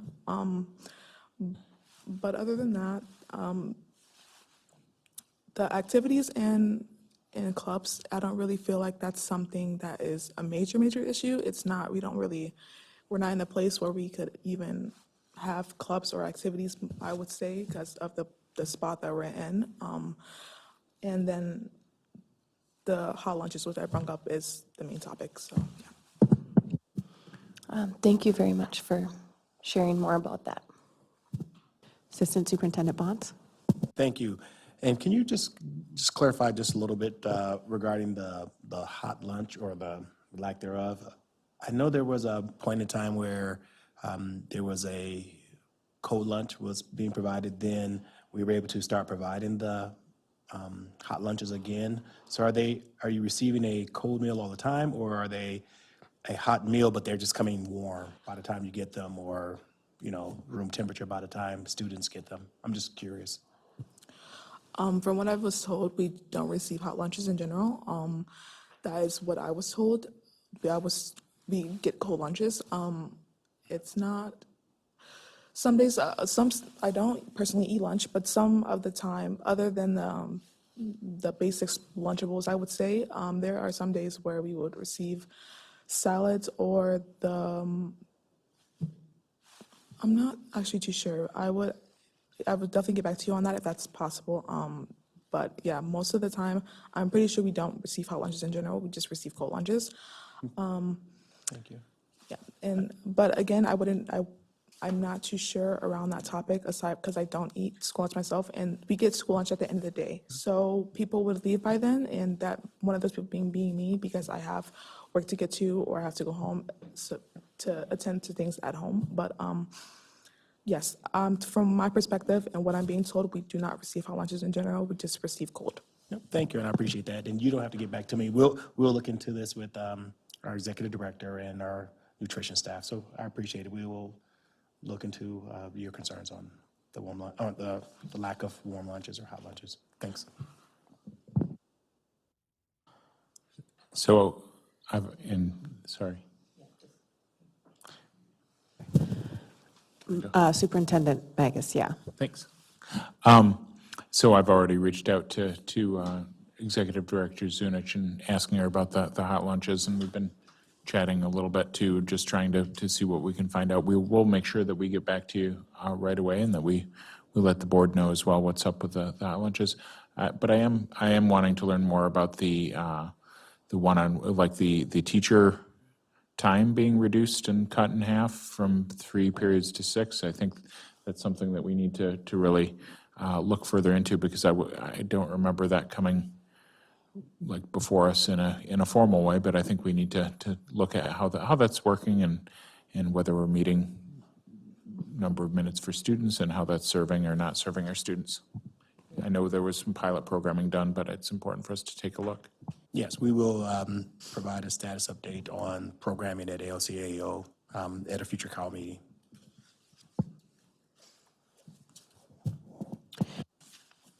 Thanks.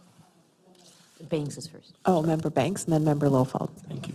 I just wanted to take this time to assure you that those of us as board members, we do visit your campus 2 or 3 times a year, in fact.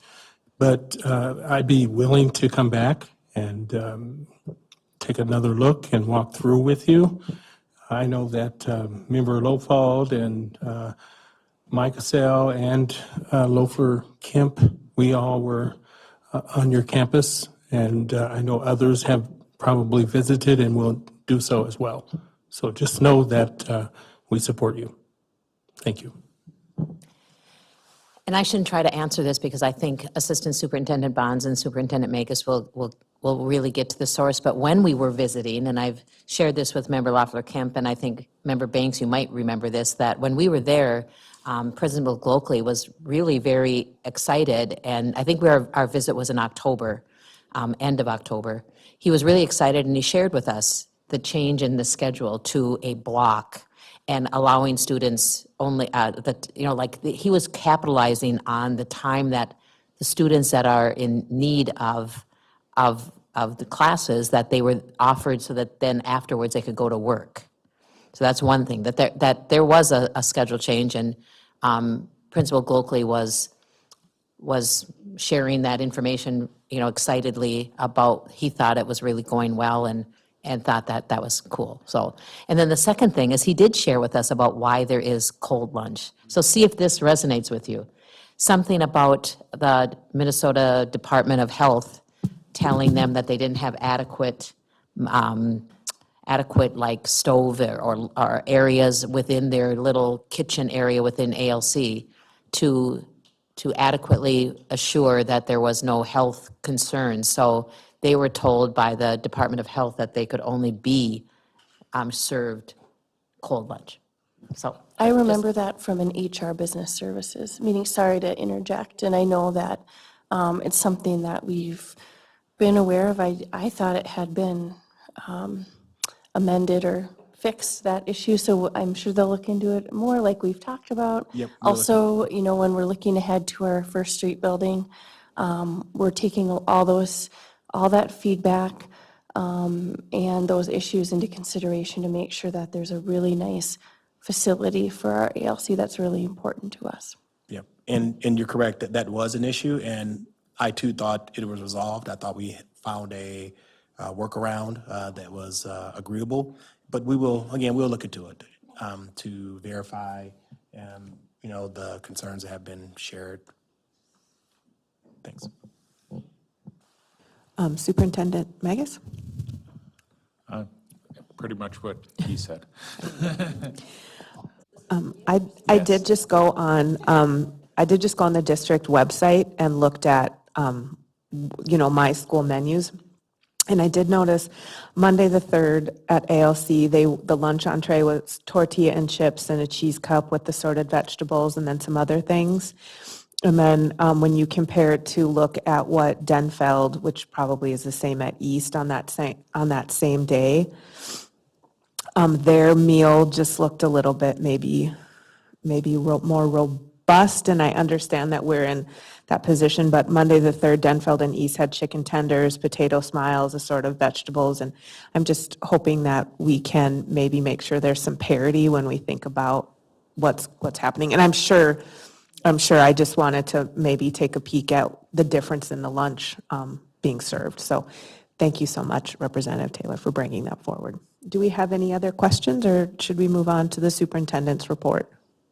Oh, yes, sorry. I just wanted to add something really quick that at East, we also do have we have the hot lunch line, but then we also have a cold lunch option, but our cold lunch option is like a box, and it comes with a sandwich and a cheese stick and a bag of apples, and it's like a full meal. So we obviously have the resources, even if providing the hot lunch for food regulation reasons, we can't have the hot chicken tenders, but at East, we obviously see there are full meals provided as a cold bag lunch. So we have those options there. So I don't know,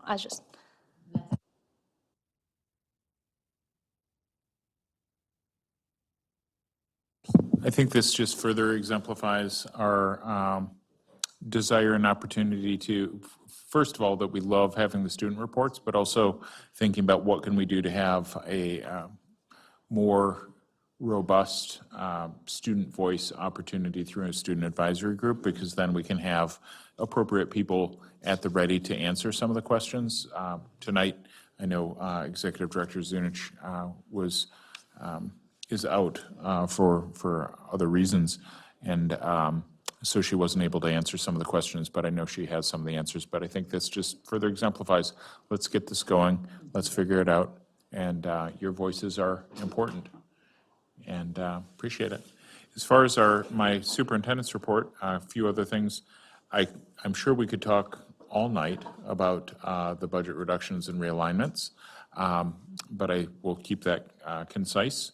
And we also have a very brief piece on the Spanish immersion, just kind of some things we have going on, as well as some legislative updates. And I'll keep my report as brief as possible, but if there are further questions, we want to make sure we're ready for them. And I don't have any blank slides to add things to, but they're all filled in with what I had prepared and posted. But we have our guiding change document. We've worked through. I've not seen a more robust collaborative process in budget reduction in my time as an administrator, teacher, or other setting. I know that might not, no matter what, when you have to reduce by the amount that we're reducing, we're going to hear some pain, and it's not pleasant, it's hard. This is one of the times in leadership that it is difficult because we're hearing people that are very frustrated about loss of things that really matter, and they matter to all of us. I care a lot about our libraries. I care a lot about our different programs. I care a lot about the areas where we've had to make reduction. Unfortunately, the resources we have, part of it is the mathematical equation of the cost of education goes up by 5% a year, and we are lucky to get 2 or 3% in funding increase. And so every year we have that gap. We're also trying to make sure that we are focusing things on having less impact on classroom. I know, for instance, some of the things that we're talking, I don't want to get into a debate or a rebuttal of listening session. I don't think that's the time or place for it.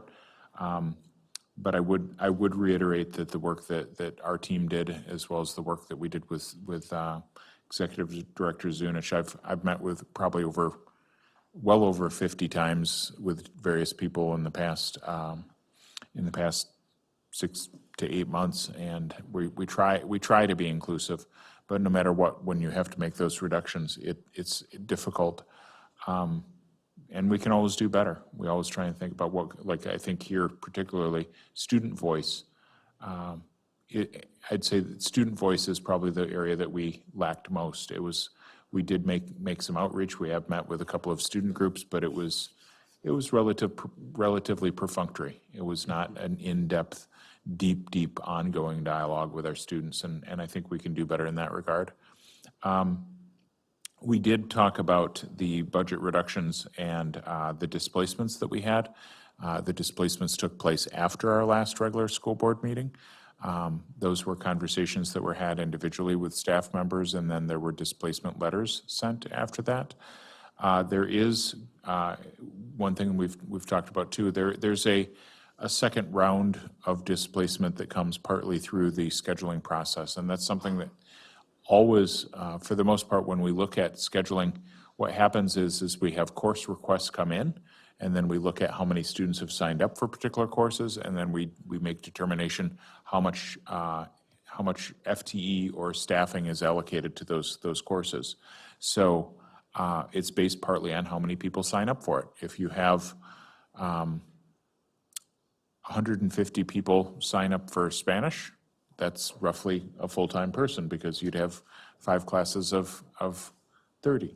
But if you end up with 20 people signing up for Spanish, you might have a 0.2 of Spanish, or you might have, if there's even less, you might have to determine that that you weren't running that particular course, and so there might be reduction in staff there. So in March, as our secondary schools go through the scheduling process, there is going to be a little bit of belt tightening when it comes to the courses that we have there. So that's something that as we look at those registration cards, there's still, I don't have the exact figure, but it's under $200,000 worth of reduction that we'd be making between the two sites based on the staffing or the course choices. So that will be something that is still coming forward, in addition to some of the changes that we're making in some of the district level positions, and we'll be meeting with board members in the coming days about that.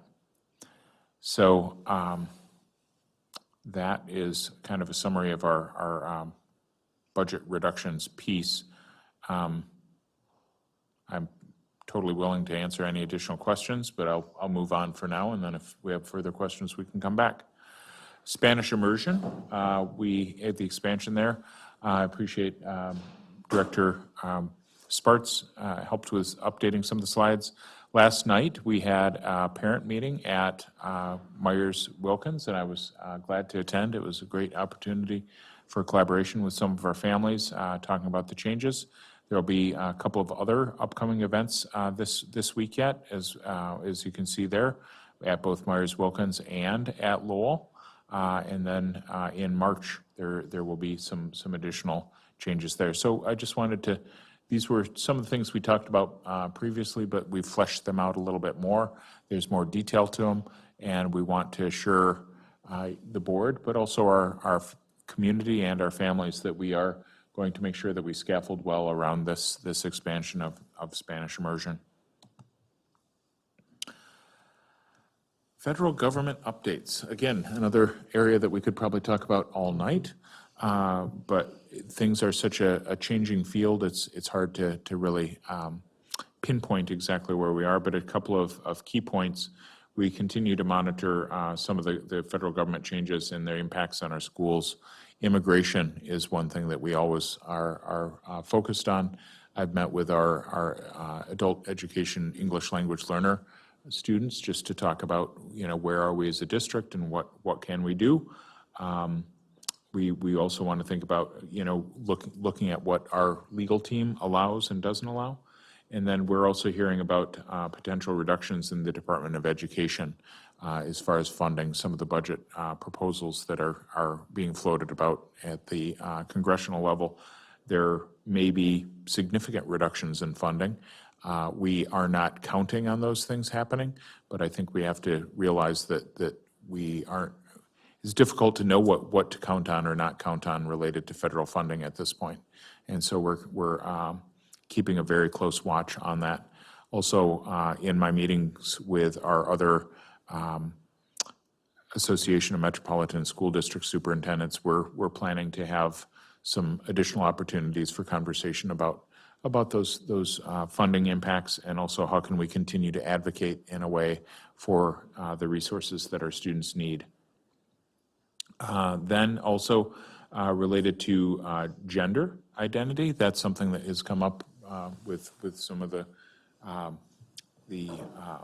was the Dear Colleagues letter that came out from the president about some of the enforcement of changes and related to gender identity. But our Minnesota Attorney General's office last Thursday shared a legal opinion that at this point they're viewing the Minnesota Human Rights Act as superseding the Dear Colleagues piece, and so we will continue to follow that guidance, and we'll continue to monitor those situations closely as they develop. For a number of reasons, we want to make sure all students feel welcomed and safe, and we also want to try and communicate as clearly as we can despite the rapidly changing times.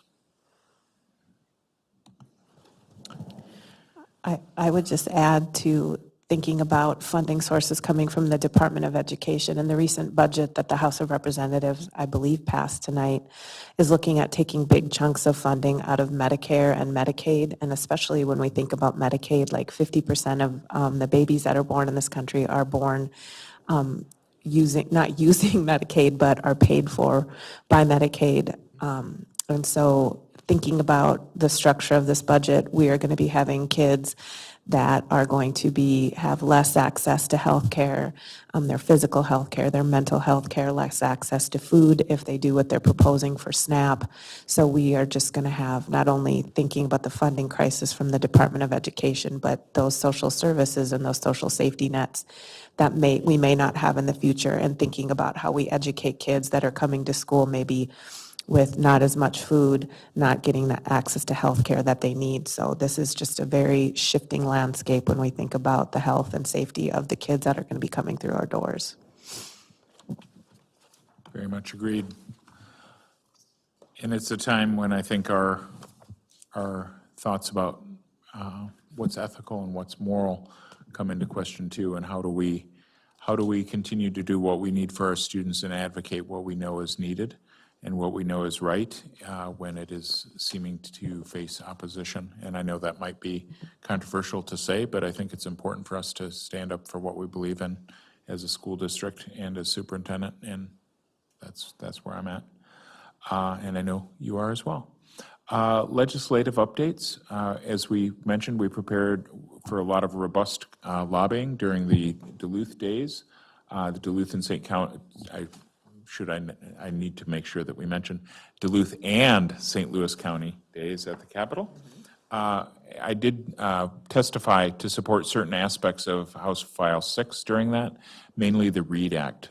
There were some other things in House File 6 that were not things that I would necessarily support on behalf of the school district, but overall, the READ Act funding I thought was important. My testimony was cut a little bit short, and so there were some things that I might have mentioned that I was not as much in favor with House File 6, but I do think it's important that we have proper funding for the READ Act. We've heard about the impact. We know it's very beneficial. And also some of the testimony, I would say, during the READ Act that is,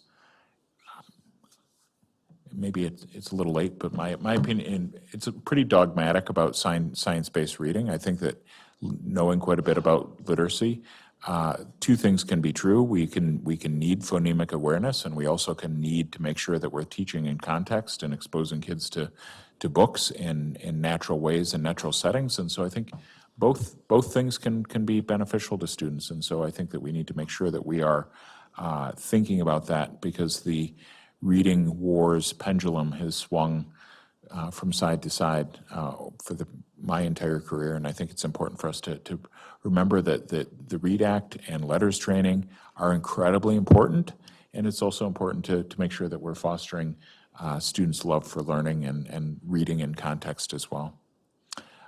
We also have multiple bills authored, including the bills for the Duluth Promise and our special education funding anomaly situation that we've talked about for years, where we were basically kind of undercompensated for some of our special education funding.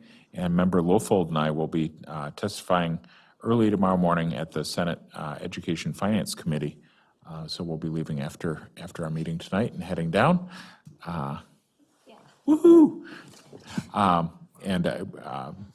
Thank you to Chair Derek Eater. We talked about it, and you weren't able to attend, but we put it out to our officers. But we want to continue to find different ways that we can all get down there and continue to lobby for the legislative changes we want. I know we have our MASA day at the Capitol and the AMSD days at the Capitol, so we want to make sure that we're continuing to look for those additional funding opportunities. And that concludes my report. Member Loeffler-Kemp, and then Member Lofold, and then Member Banks, sorry.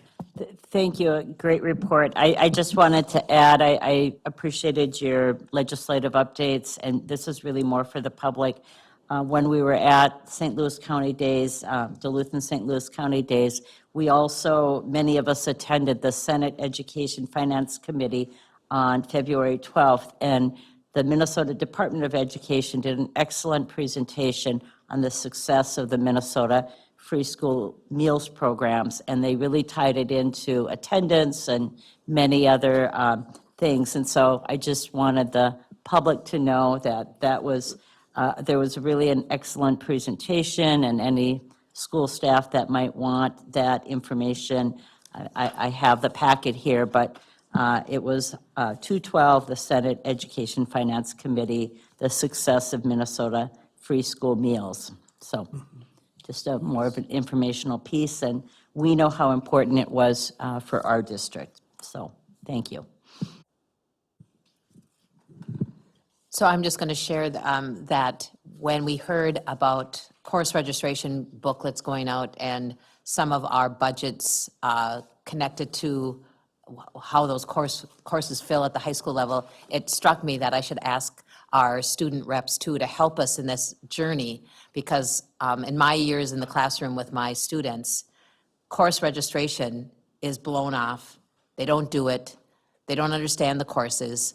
So there's a lot of disconnect. Students are not getting the strong information about how course registration impacts them, how it impacts our district, and that a lot of students think that there is just ample time to register, and so they delay registration through the months of April and into May, when we're making crucial decisions about what courses are going to go forward. So a big campaign for getting registrations in for our kids is important as well. So just a shout out to how we can work together for better communication.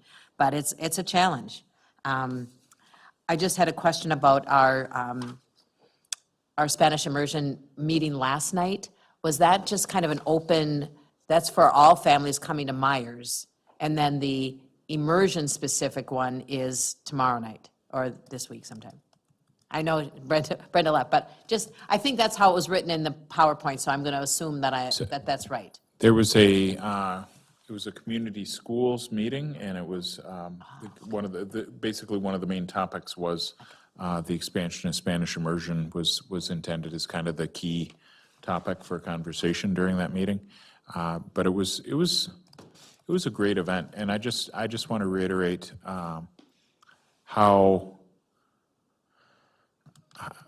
And you're riding with me, so I'm tired. So if I'm that I'll be tired, driving, because if anybody has no one okay, else driving. I'll get a cup of coffee. No, as I have my verbal pause there. No, but how impressed I am with the Myers-Wilkins community, how impressed I am with the principal we have there. There was, to be in the Central Hillside in a school where everybody was coming together, breaking bread, talking positively about education, being deeply dedicated, being very inclusive, with intentionality around inclusivity and community. It was a really refreshing, recharging thing.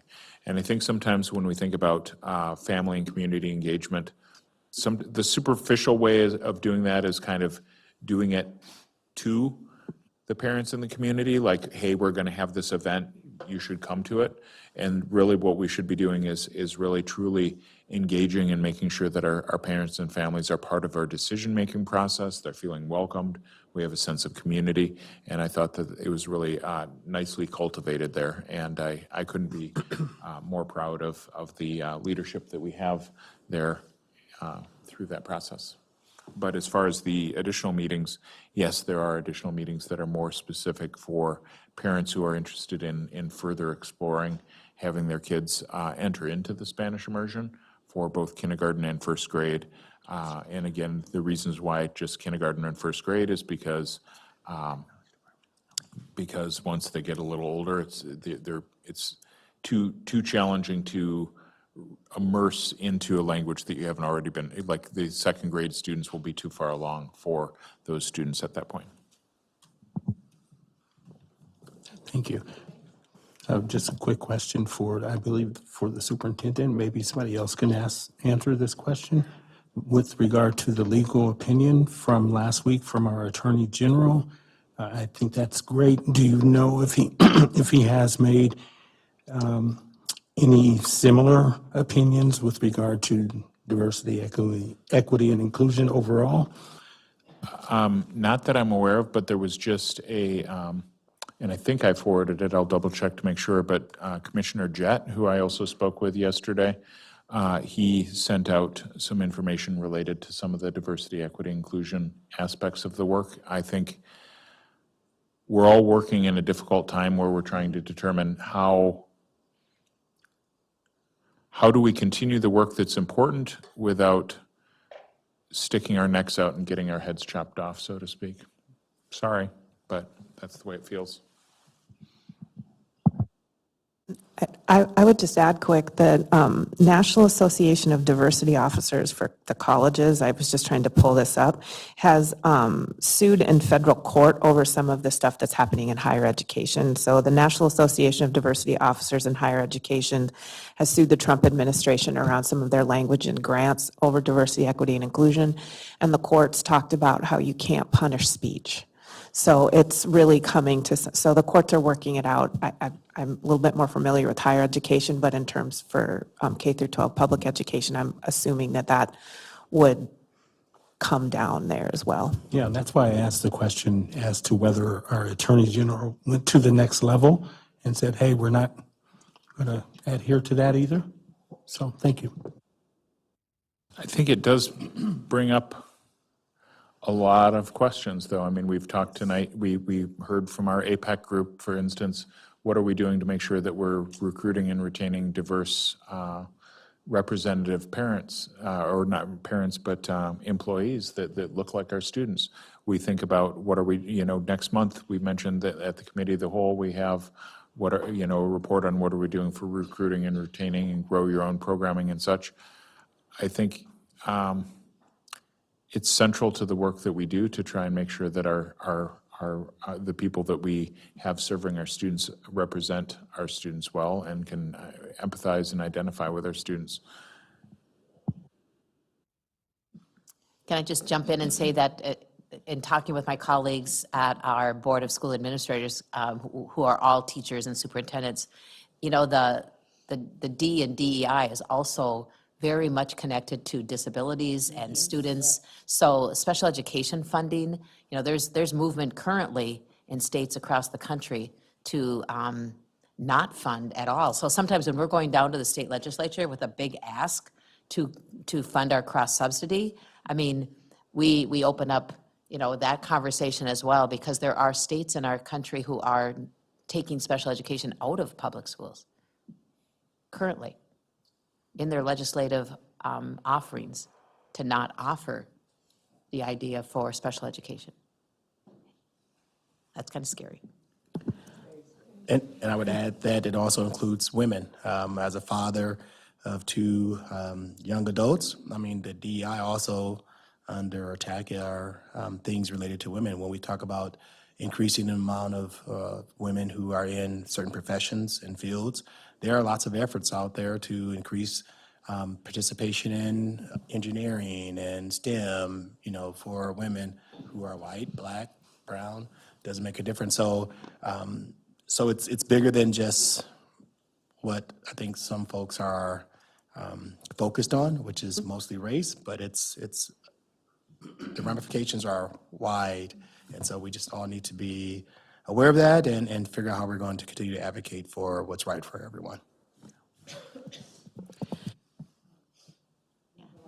Member Loeffler-Camp. Sorry, I just had to throw in a thought before I fall asleep, and I got to be up at the airport tomorrow morning myself, so I got to pack yet. But I think, this discussion that we're having and thinking of the legislative initiatives and the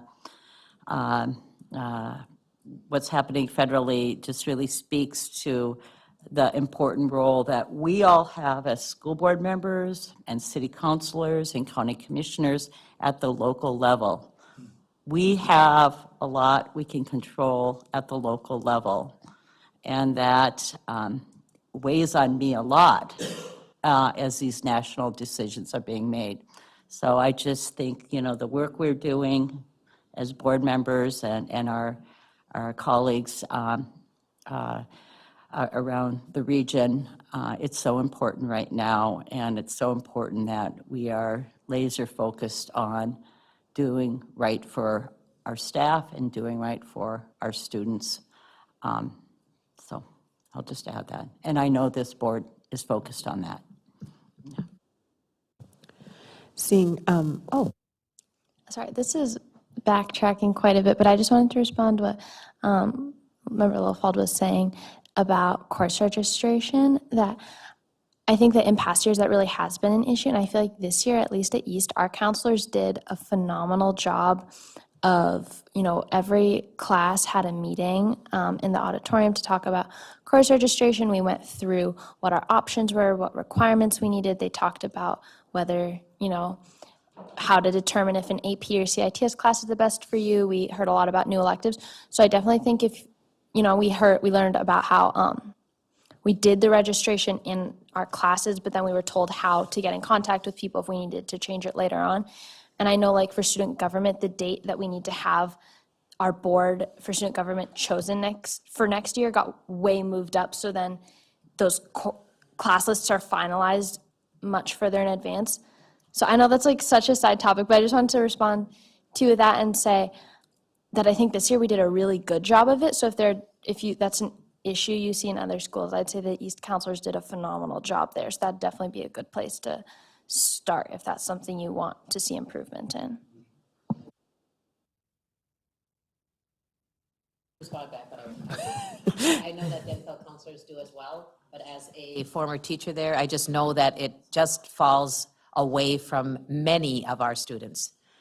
Probably not some of them that are, really listening, but especially ninth graders. That's where I spend my time. So we have to kind of get them up. But I also know that teachers spend a great deal of time in their classrooms as well. All right, what a robust conversation. So now we're moving on to our report of the standing committee. So Assistant Superintendent Bonds, would you like to report on our monthly committee of the whole?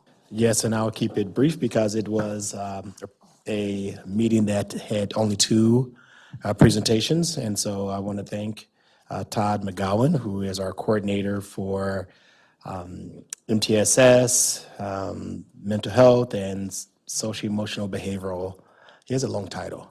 So I want to thank him and his guests for providing an update related to our PBIS structure that we have in the building. Again, PBIS is positive behavior intervention and supports. It's how we approach creating positive learning environments in our schools. And there are teams of individuals who are working at each site to, again, to develop strategies and implement those strategies in schools to create positive learning spaces. And so he provided some information related to all of the efforts that are underway. And our second presentation was given by Executive Director Zunich, and it was with regards to our budget. And so she provided a brief budget update, and that ended the COW meeting. But it was a long meeting, but it was tight in terms of the presentations. Thank you. Do we have any questions? And I just was alerted by our clerk that I did not point out that we have a schedule of our meetings and events as part of our, whatever this is called, board book. So it gives us the next couple weeks into March, so thank you. Next, we have our Human Resources and Business Services Committee. So Chair Sadowski. I will try to keep it brief, but as usual, we cover a lot in this committee meeting. We met on Tuesday, February 11th, before heading down to Duluth and St. Louis County Days. And I'll start with our Human Resources Monthly Department Summary Report. The payroll team was working feverishly in January to print and mail all the W-2s. January was also a busy month because they were working through displacements and communicating with staff.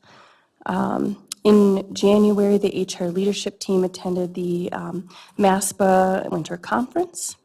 And there was also a retirement session for folks who might be considering retirement in the next couple years. Some things that we're working on that was in this meeting update is a district recruitment plan, an American Indian recruitment plan. There's a transportation hiring event that's coming up, and then some other career and hiring events that they're planning for March. And if you want more details on those, it's in our packet, and you could watch the HR business report. But as usual, there's also information about certified appointments, leaves, resignations, and retirements. And then I will move on to our business services report. Taking a look at our enrollment report. As usual, there's a lot of data there. Year-to-date, net, we're still up 61.72 students. So that is really good news for our district. And then I just wanted to point out on page 8, let's see, there's a nice handy little graph, ISD 709, active enrollment by the month. And if you look at that graph, you'll see in the kind of the marigold color is this year, 24-25. And overall, the months, all except for one, we're up still. October, November, December, January, February, compared to years 21-22 and 22-23 and 23-24. So I thought that was interesting to kind of look at. I'd encourage you to look through all of the data there. Any questions so far? If not, move on to the child nutrition report. Total meals and snacks served to date is 1,370,946. They're working on updating the wellness policy, doing some preliminary summer meal planning, held a oven training, and then we discussed some current staffing challenges that are happening, just like any organization still dealing with staffing as usual. Moving on to our facilities department report. Get up to the next page here.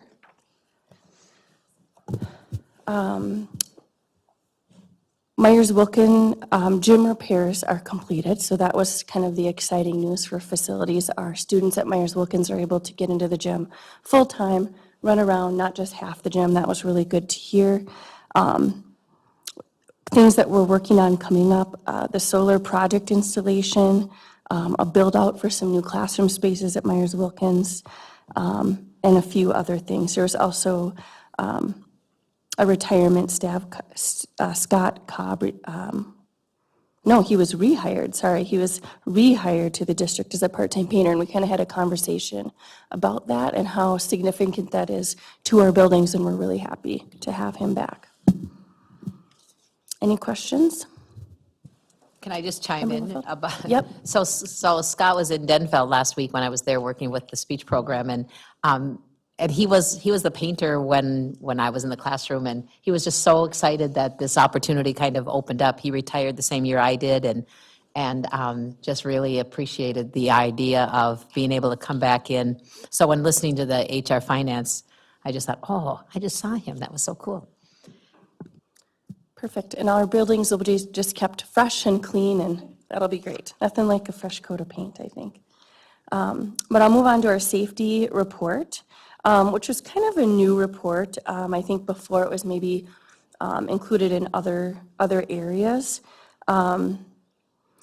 But we had an OSHA report that we gave. We ended up with 22 recordable injuries, which are any injuries that require treatment beyond first aid. But we still have a really good OSHA rating of 2.19. It's a little over our goal, but it still means that just over 2 people were injured, so it was still a really good report.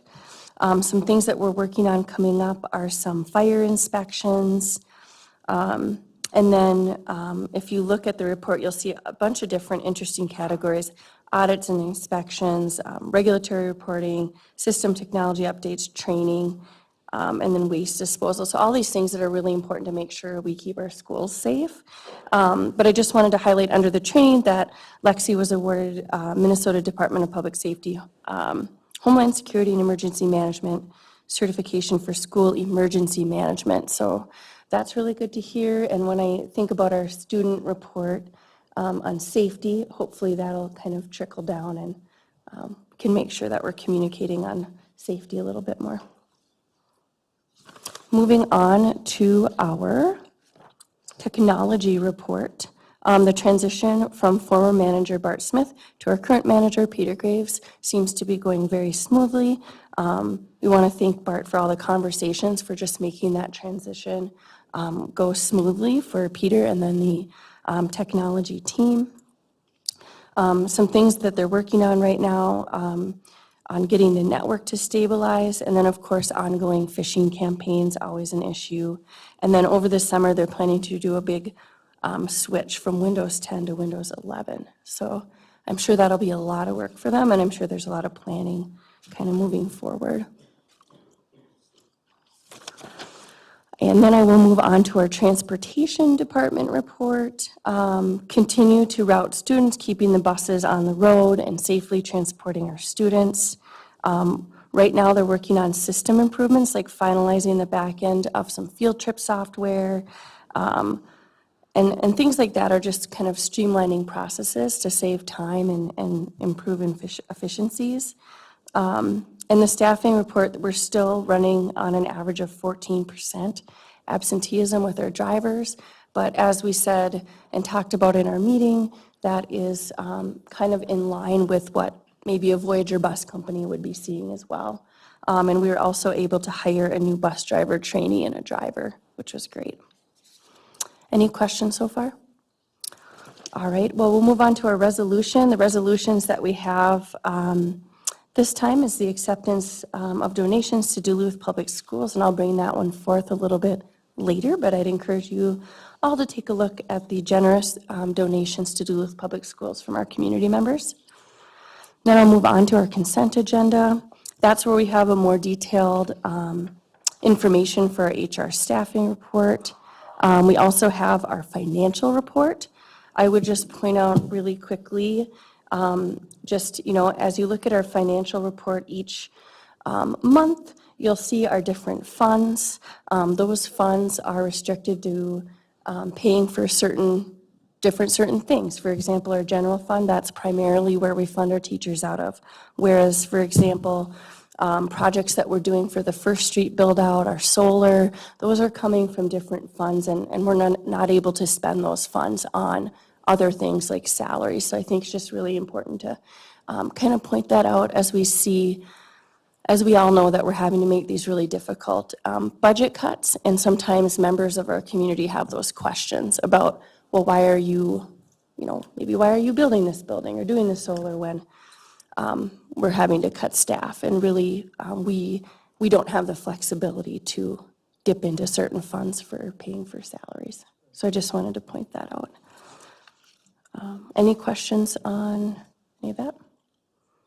Member Lofeld? I'll do my best, but, Simone's not here, so. Did we just kind of bypass the solar grant or the solar bid that was? Nope, I Are you haven't. coming to that? I haven't bypassed that. That's coming up right after fundraisers. We could talk about our bids, RFPs and quotes and things like that, but I'm glad you brought that up. So, so we have one fundraiser listed for Lester Park. And then if you look at our bids, RFPs and quotes, take a look at my notes here. Most of them are for the internet at our buildings, so internet service providers, things like that. You'll see, obviously, technology like that is very expensive, but we will get half of it back from E-rate funding. So you'll see quotes in there. And then the last one that we see was for solar on Lincoln Park, I believe. Hopefully I'm right on that. And we had put out an RFP, and we got one bid from Wolf Track Energy for $36,172.50. So we'll be going with that one. And that is for solar, I believe, at Lincoln Park. Perfect.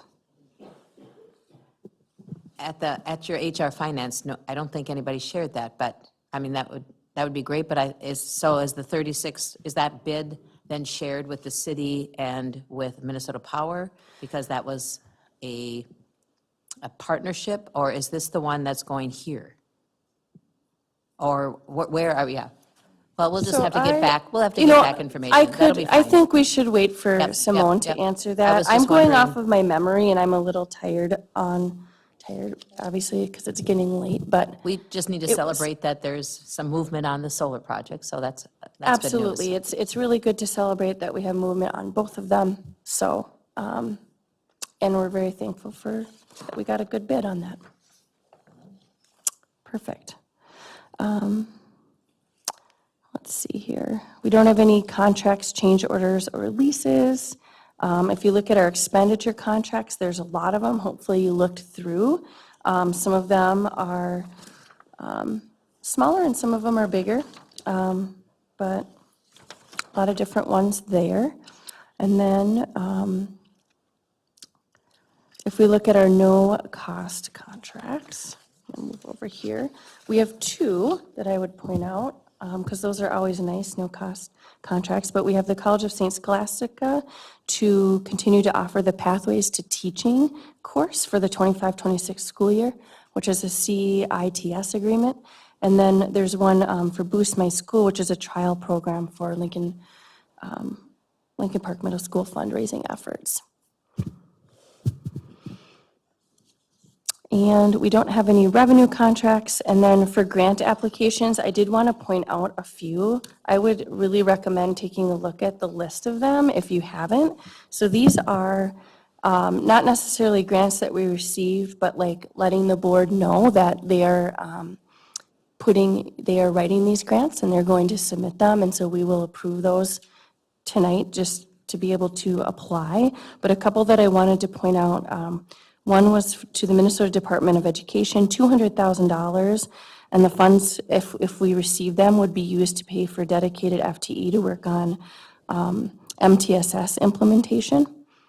And summer data retreats for our site CITs, professional development for 9 individuals at the Compass Summer Institute, and mid-year data retreats for CITs. And then the other one I wanted to point out was to the Federal Aviation Administration, and this one is pretty cool. It was for $993,960. And if we get these funds, they'll be used to create an aviation mechanic pathway from Duluth and Rockridge with Cirrus support. So we will hear more back. We will get updates on those if we get them, which would be exciting. Any follow-up questions? And I'm sure we can get your question answered about the solar. I hope I gave the right information, but if not, Simone can kind of clarify. I'm just quick dropping Simone a note for clarification for all of us on that. Does that work? Thank you. And so, I'm sorry, I stepped out and was getting the security code so we can arm the alarm after we're done. But what was the solar question? Maybe I can answer. In our bids, RFPs, and quotes, we had one bid for solar. Was that for Lincoln Park or here? Or up here? It was for up here. Oh, it was for up here. Yep. Okay, great, thank you. I'm 93% sure. That's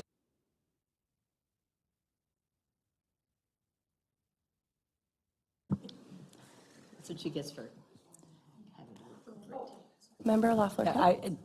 Gray Wolf is a great company. I'm familiar with the work that they have done on many solar projects. And so I think we can feel real confident. I know they helped us write the grant as well, but they're a well-known, well-respected solar company. So that's great. Great. Thank you. Thank you for sharing that. I've heard of them before, and I know they have a good reputation. Thank you.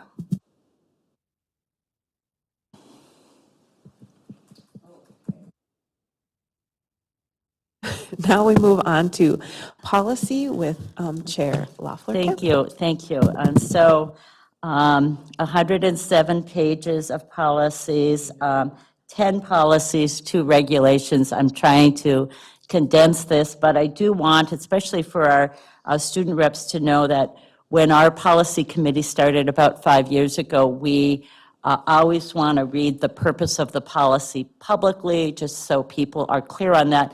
Well, many of these policies have many other parts to them. So just to be consistent, even though I know I could save some time, I do want the public to understand the purpose of the policies we're working on.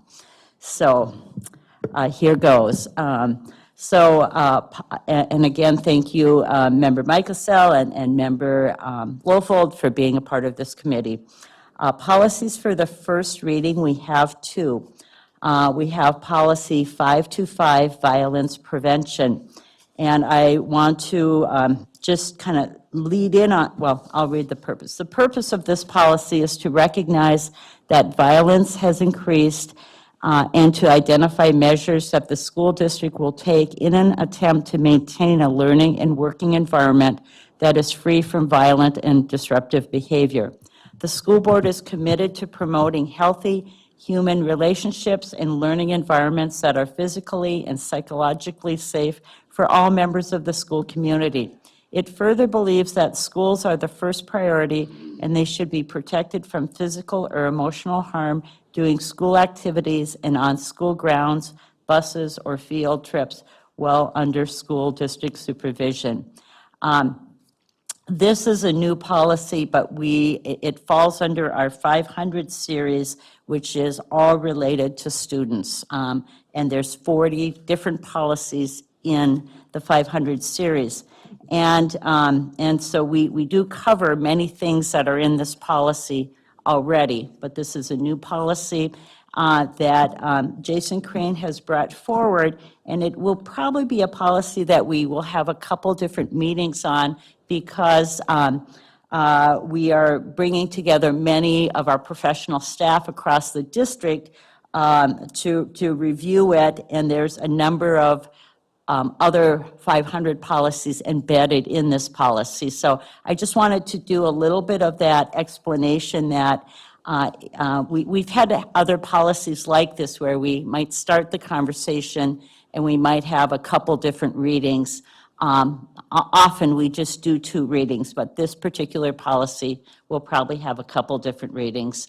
And again, we're looking forward to our professional staff that work with this, bringing further clarification to us at next month.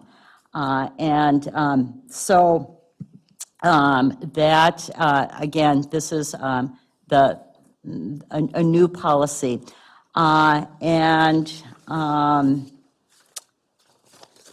The next policy that's in its first reading is Policy 519, Interview of Students by Outside Agencies.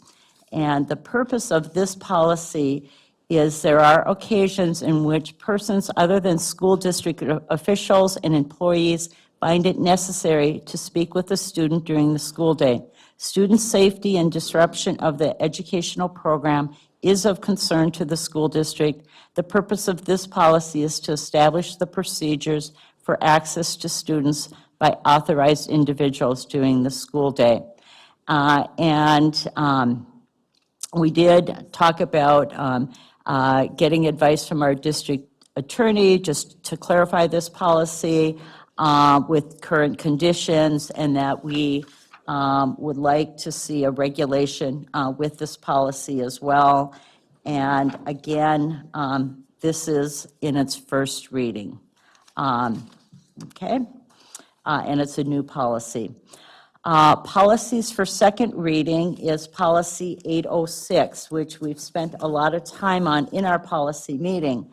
And we mentioned, Member Sadowski mentioned Luxie Neff, who's our Health and Safety Environmental Coordinator, and she did a lot of work on this with Danette Sebo, who you heard from tonight on some other topics. But the crisis management policy, the purpose of this crisis management policy is to act as a guide for school district and site administrators, school employees, students, school board members, and community members to address a wide range of potential crisis situations in the school district. The step-by-step procedures suggested by this policy will provide guidance to each school site in drafting crisis management plans to coordinate protective actions prior to, during, and after any type of emergency or potential crisis situation.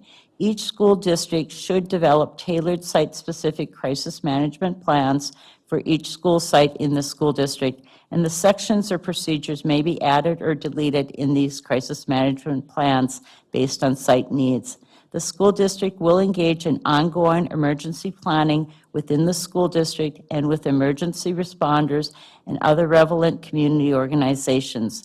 The school district will ensure that relevant emergency responders in the community have access to their site-specific crisis management plans and will provide training to school district staff to enable them to act appropriately in the event of a crisis.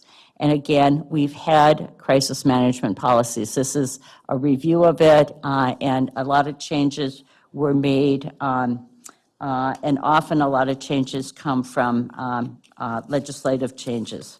So this is our second reading again of that policy. And it'll be replacing 4044, Safety of Students, Staff, and Public, and 4040R, School District Security Procedures. The next policy for student is Student Attendance, Policy 503.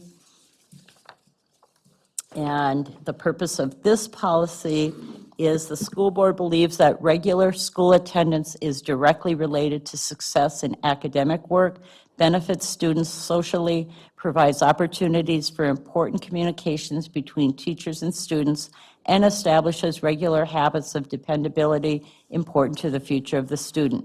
The purpose of this policy is to encourage regular school attendance. It is intended to be positive and not punitive. This policy also recognizes that class attendance is a joint responsibility to be shared by the student, parent, or guardian, teachers, and administrators. This policy will assist students in attending class. And again, we've reviewed this. There were some statutory changes, and I'm going to kind of jump to the regulation.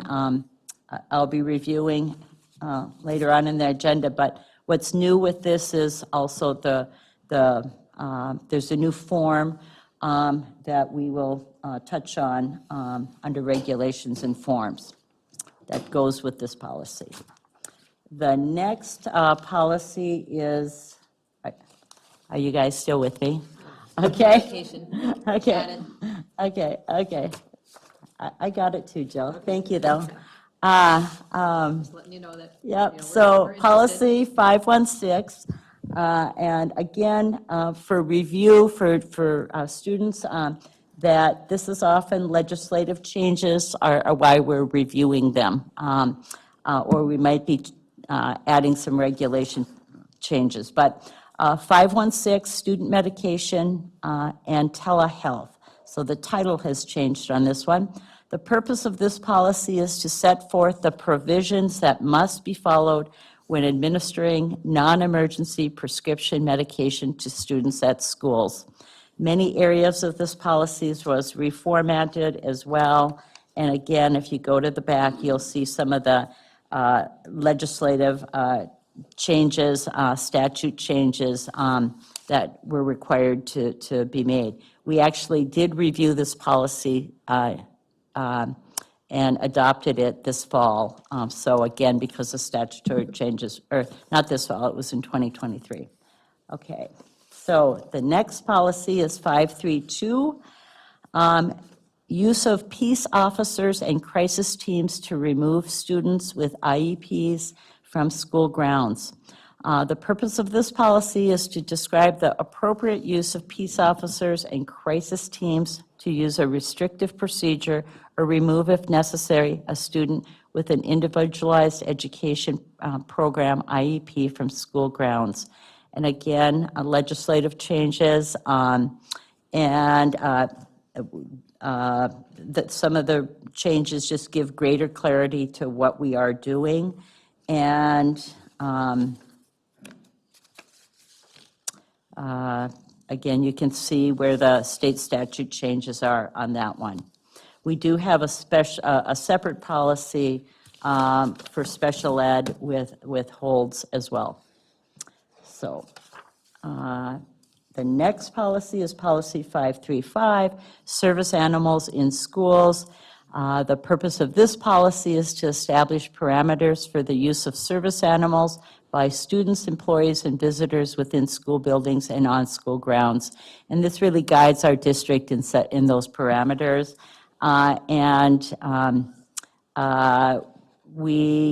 Again, there were some changes that were made with state statutes.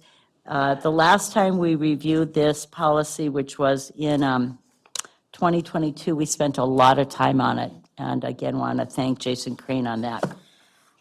The next policy for review is 608, and that's instructional services, special education.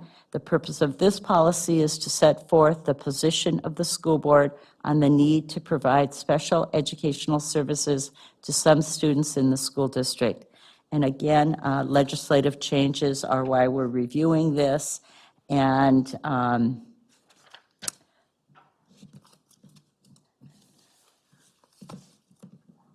okay, are you guys with me? Okay, 515 is protection and privacy of pupil records. And this is replacing 1150 requests for information on students. We did make changes on this recently, but the purpose of this is the school district recognizes its responsibility in regard to the collection, maintenance, and dissemination of pupil records and the protection of the privacy rights of students as provided in federal law and state statute. A lot of definition changes, or there's some definition changes here. We had revised it and adopted it and looked at this in June of 2023. So bringing it back because of those changes that were state statute changes. The next policy then is Policy 504. And this is student dress and appearance. The purpose of this policy is to enhance the education of students by establishing expectations of dress and grooming that are related to educational goals and community standards. This is a policy, again, that we spent a lot of time and got a lot of student input on back in 2023. Much conversation happened around it when it was last adopted. Why we're bringing it back really is because we also have a regulation, so a form that is that we've made changes on. And so if you go to 504R under the regulation and forms, that's where kind of the changes are. We just made it more, what would be the word we'd want to use? Appropriate. We took out some language that just wasn't. Words change. Yeah, it wasn't changed, it wasn't needed. So that is the policies for the second review.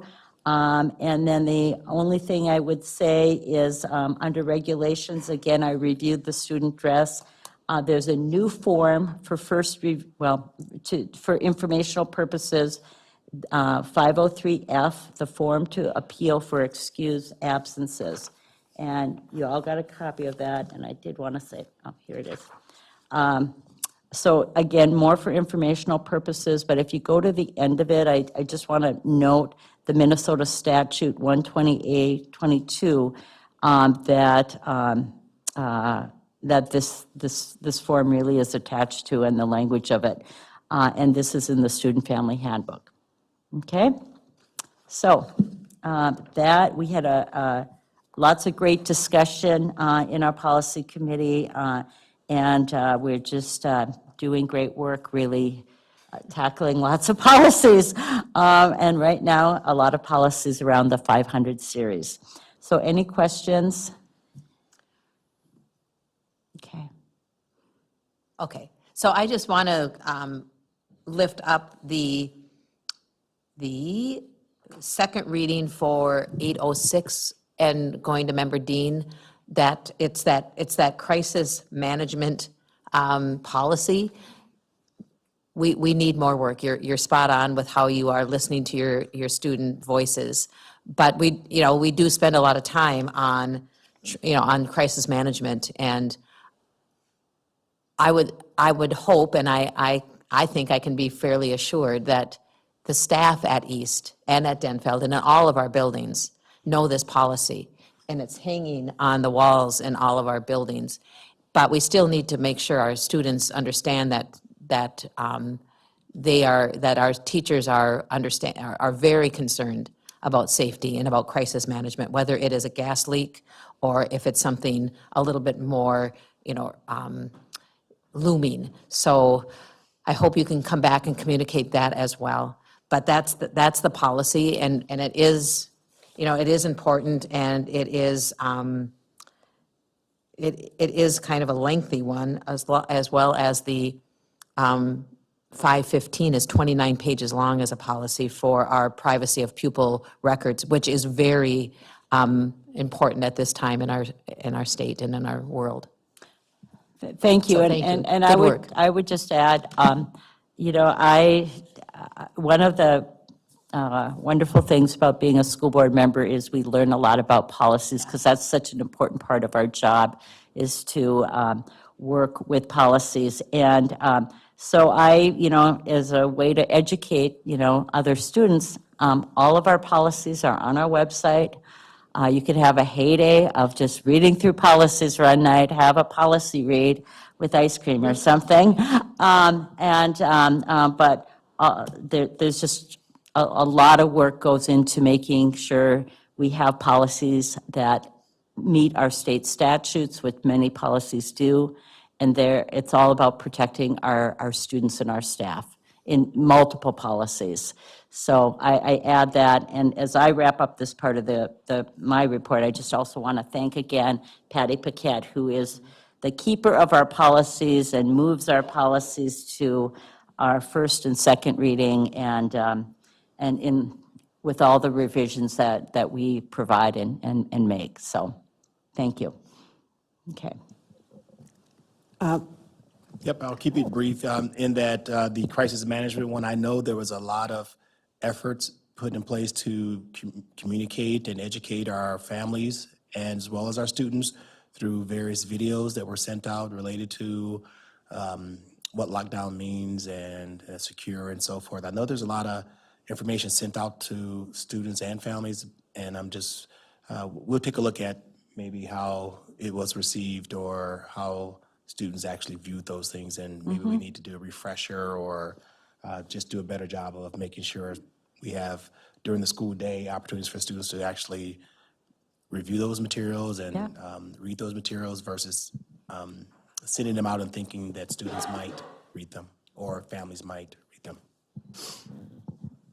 Yeah, I'd just say I think that even just sending those things out again would be really useful, because I definitely did get it if it went out to everyone, but stuff like that gets lost in my inbox. And like in that student forum meeting, people were just saying that they don't feel like they've gotten information, which can also be an issue on our end, that high schoolers are not good about reading their emails, and that's just a fact.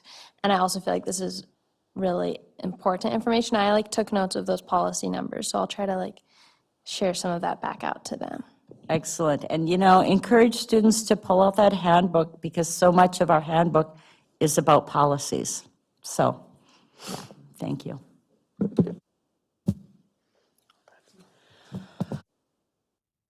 Now we're moving on to, no more questions. Okay, now we're moving on to general board committee updates. Do we have any general board committee updates?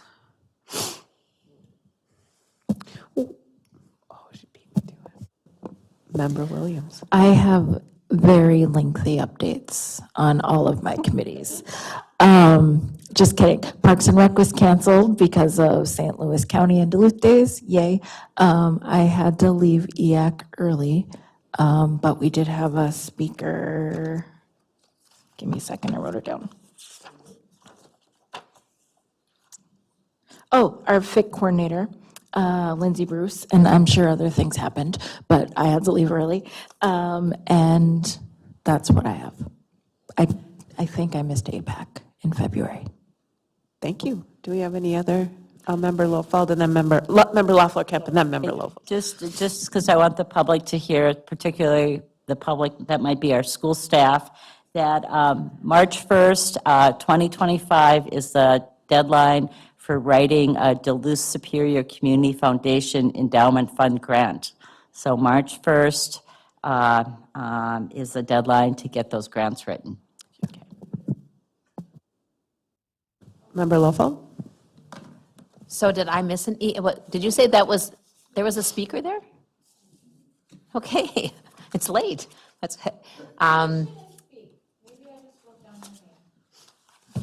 okay, I don't know, yeah. Okay, but there is a meeting next week, so we'll go there. Just I sit on the Board of School Administrators. It's called BOSA, and that's an appointment by the governor, so it's not one of our official committees, but it is a monthly meeting that I go down every month to the cities. But, as school board members, the whole point of this committee is to assure that our licensures are done, that we have the right people with the right licensures. Principals have to have principals, and all of the variances we share, whether, sometimes there's a variance, directors of community ed are very hard to find, and so there's a lot of variances as they get their licensure. But there is a disconnect where you know, I don't want to toot my own horn, but we're lucky that I'm on the board because licensures, school board members don't realize that when we approve any contract, you know, one of the first questions I asked when we were hiring principals from Wisconsin was, will they have the right Minnesota licensure? Because if you go ahead and hire them and then they don't, or they didn't approve the variance, it just gets lost. So just a thank you to our administrators, because our licensures are always paid up. And it's important that we know that special education directors, community ed directors, deans of students, many deans of students, depending on what the role that they're serving in their building, also need a principal's license if they're doing evaluations or they're doing some other behavioral things. And then the other shout out is that we employ people in HR that code those STAR report, the title. And if they're coded wrong or the title's wrong, that's in trouble for the district. And so just think there's a lot in those areas that we all find, whether it's going to EAC or it's going to intergovernmental or to Parks and Rec. We sit on these committees that have really important connections to the work they do. So that's my board report. Member Sadowski. I'll be very brief. I'm sorry. We had an intergovernmental meeting last week. That went well. There was I'm tired. They had a lot of really good questions just about some of our budget cuts and the Spanish immersion switch. Some of the city councilors did. So that was good to communicate with them. And then the Head Start Policy Council was a virtual meeting on February 13th. And I just wanted to share that a lot of our Head Start Policy Council parents who volunteer to be on this, council on this board are going to get the opportunity to go to the Minnesota Head Start Association Annual Conference, which is held in Brainerd in April. So just a really good opportunity. There's Head Start funds that allow these parents to go and have that opportunity to learn with other parents, and I thought that was worth sharing. I'm sorry. Member Loeffler-Kemp. I'm saying I'm sorry now, but I have to say it because I was just there before coming here tonight. So I've been serving on a committee with art teachers from across the district and community members, which is a grant that was received with from the Purpose Center of the Arts. And the grant is to do planning with the community on how we can strengthen our arts community and share resources and many other things. So they had a panel discussion earlier today that I was a part of, and many of our art teachers from across the district were there, and community members that support our public school art programs in many ways. And so I just wanted to lift them up, and you'll hear more about this community planning effort, and thank our many art teachers across our district for doing it on a volunteer basis to make this happen with community members and businesses and our art museums and many other community groups. Thank you. All right, I'm cutting everybody's mic off at this point. So moving on, we're going to go on to the consent agenda, and I'm looking for a motion to approve the consent agenda. Excellent. We're going to take Member Williams as the move, and then Member Banks as the second. Do we have any discussion? Do we have any discussion?